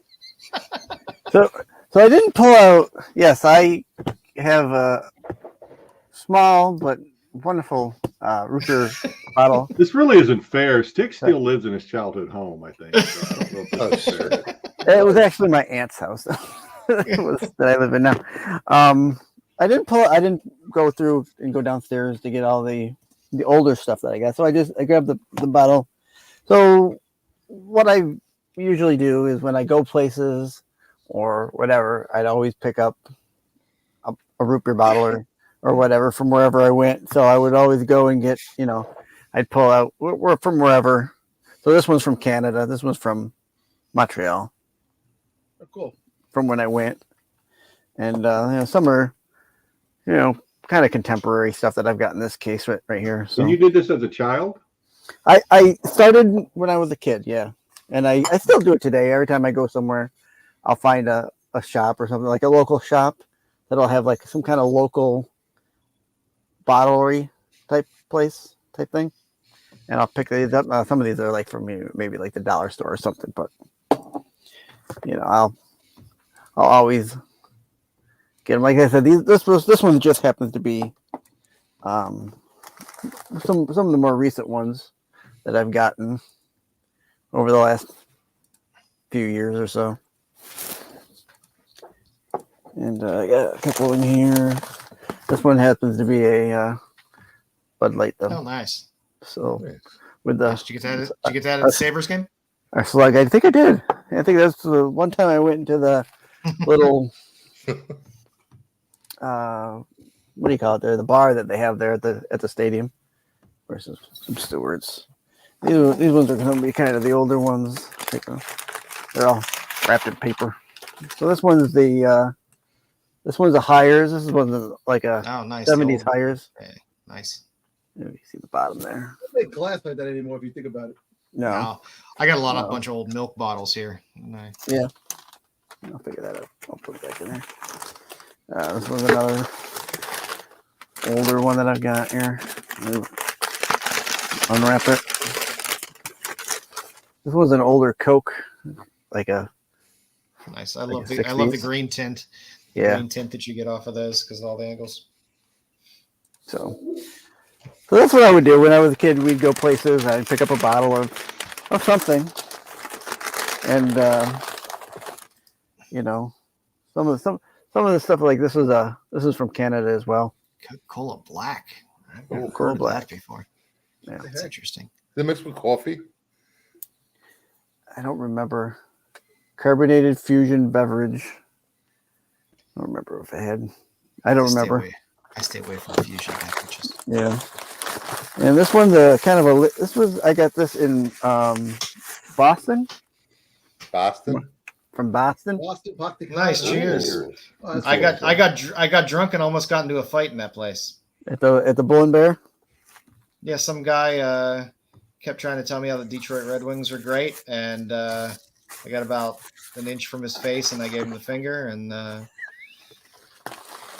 I was really drunk that night. Yeah. Drank a lot. Don, you collect old Zima bottles, right? Yeah. bottles.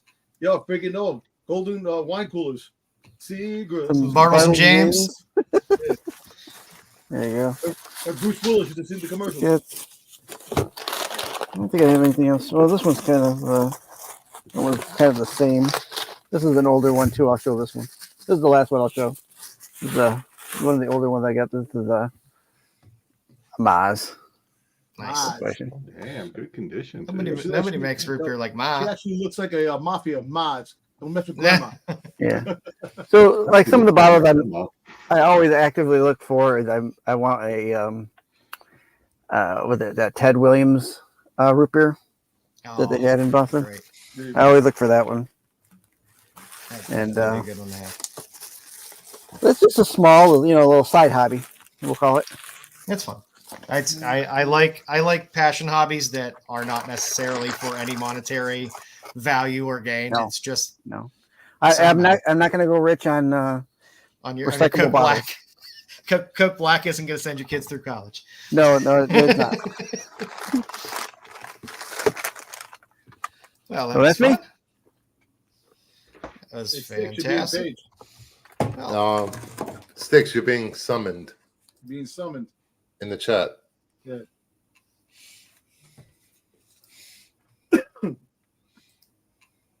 where's he being summoned in the chat? Oh. Qualified chat. Oh, okay. Well, I appreciate everybody hanging out tonight as we've run most of the people away by now.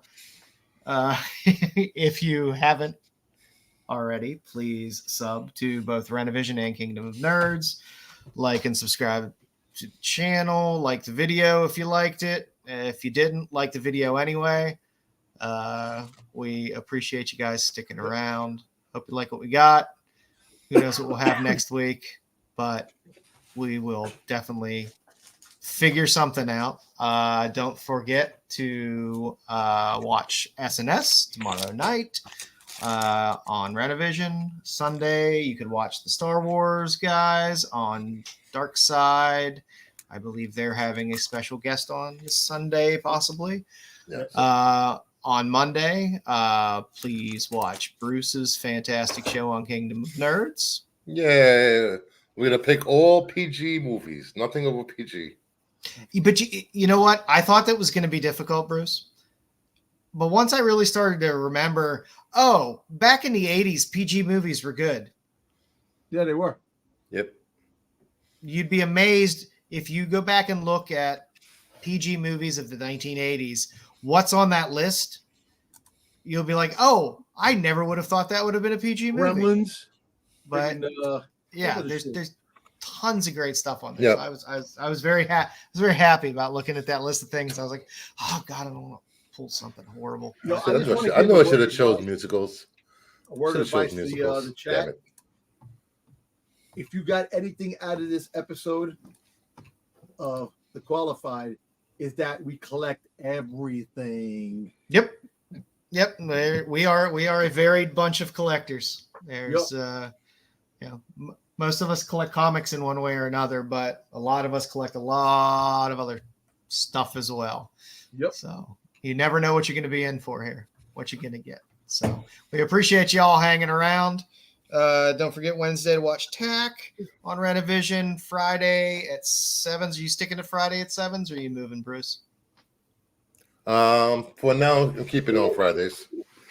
Friday at 7s. Bruce has a show leading up to the Hot 10 on Rennavision, the CBSI Hot 10, and then you're back to us. So you can run the circle, and we appreciate you being here. And thank you for hanging out. We appreciate you, and I hope everybody has a fantastic weekend. Hopefully, everybody has a 3-day weekend, because that would be nice for everybody. Unfortunately, I am doing a double on Sunday, and I'm working Monday. Oh. Every day is a weekend for me. But at least you're gonna get I'm retired cop. you're gonna get some at least time and a half, right, Dom? For Monday. Yes, I'm getting Monday. I'm getting time. And we're going to get a shit ton of IG videos. So, yeah. Yes, Damn you. our chats will be flooded with reels. Yes. On all of those days. Which I am we going to love. send for DC stuff. I'm going to send Jedi funny stuff. I'm going to send Joe boobies, and I'm going to send Sticks old toys and stuff like that. There you go. Good times. Good I'm times. going to send you videos of women with packages. Nah. What, UPS packages? Yeah. Packages. Yeah. What's in the box? It's On all that flat. note- It's all flat rate. Listen, On that note, everybody next have next week we're going to have people in civil services, hot women that work for post offices and stuff like that. So Oh, tune in. Somebody put My wife, him back in the box, please. on that note, have a healthy and safe weekend, everybody. Take care. Thanks for watching.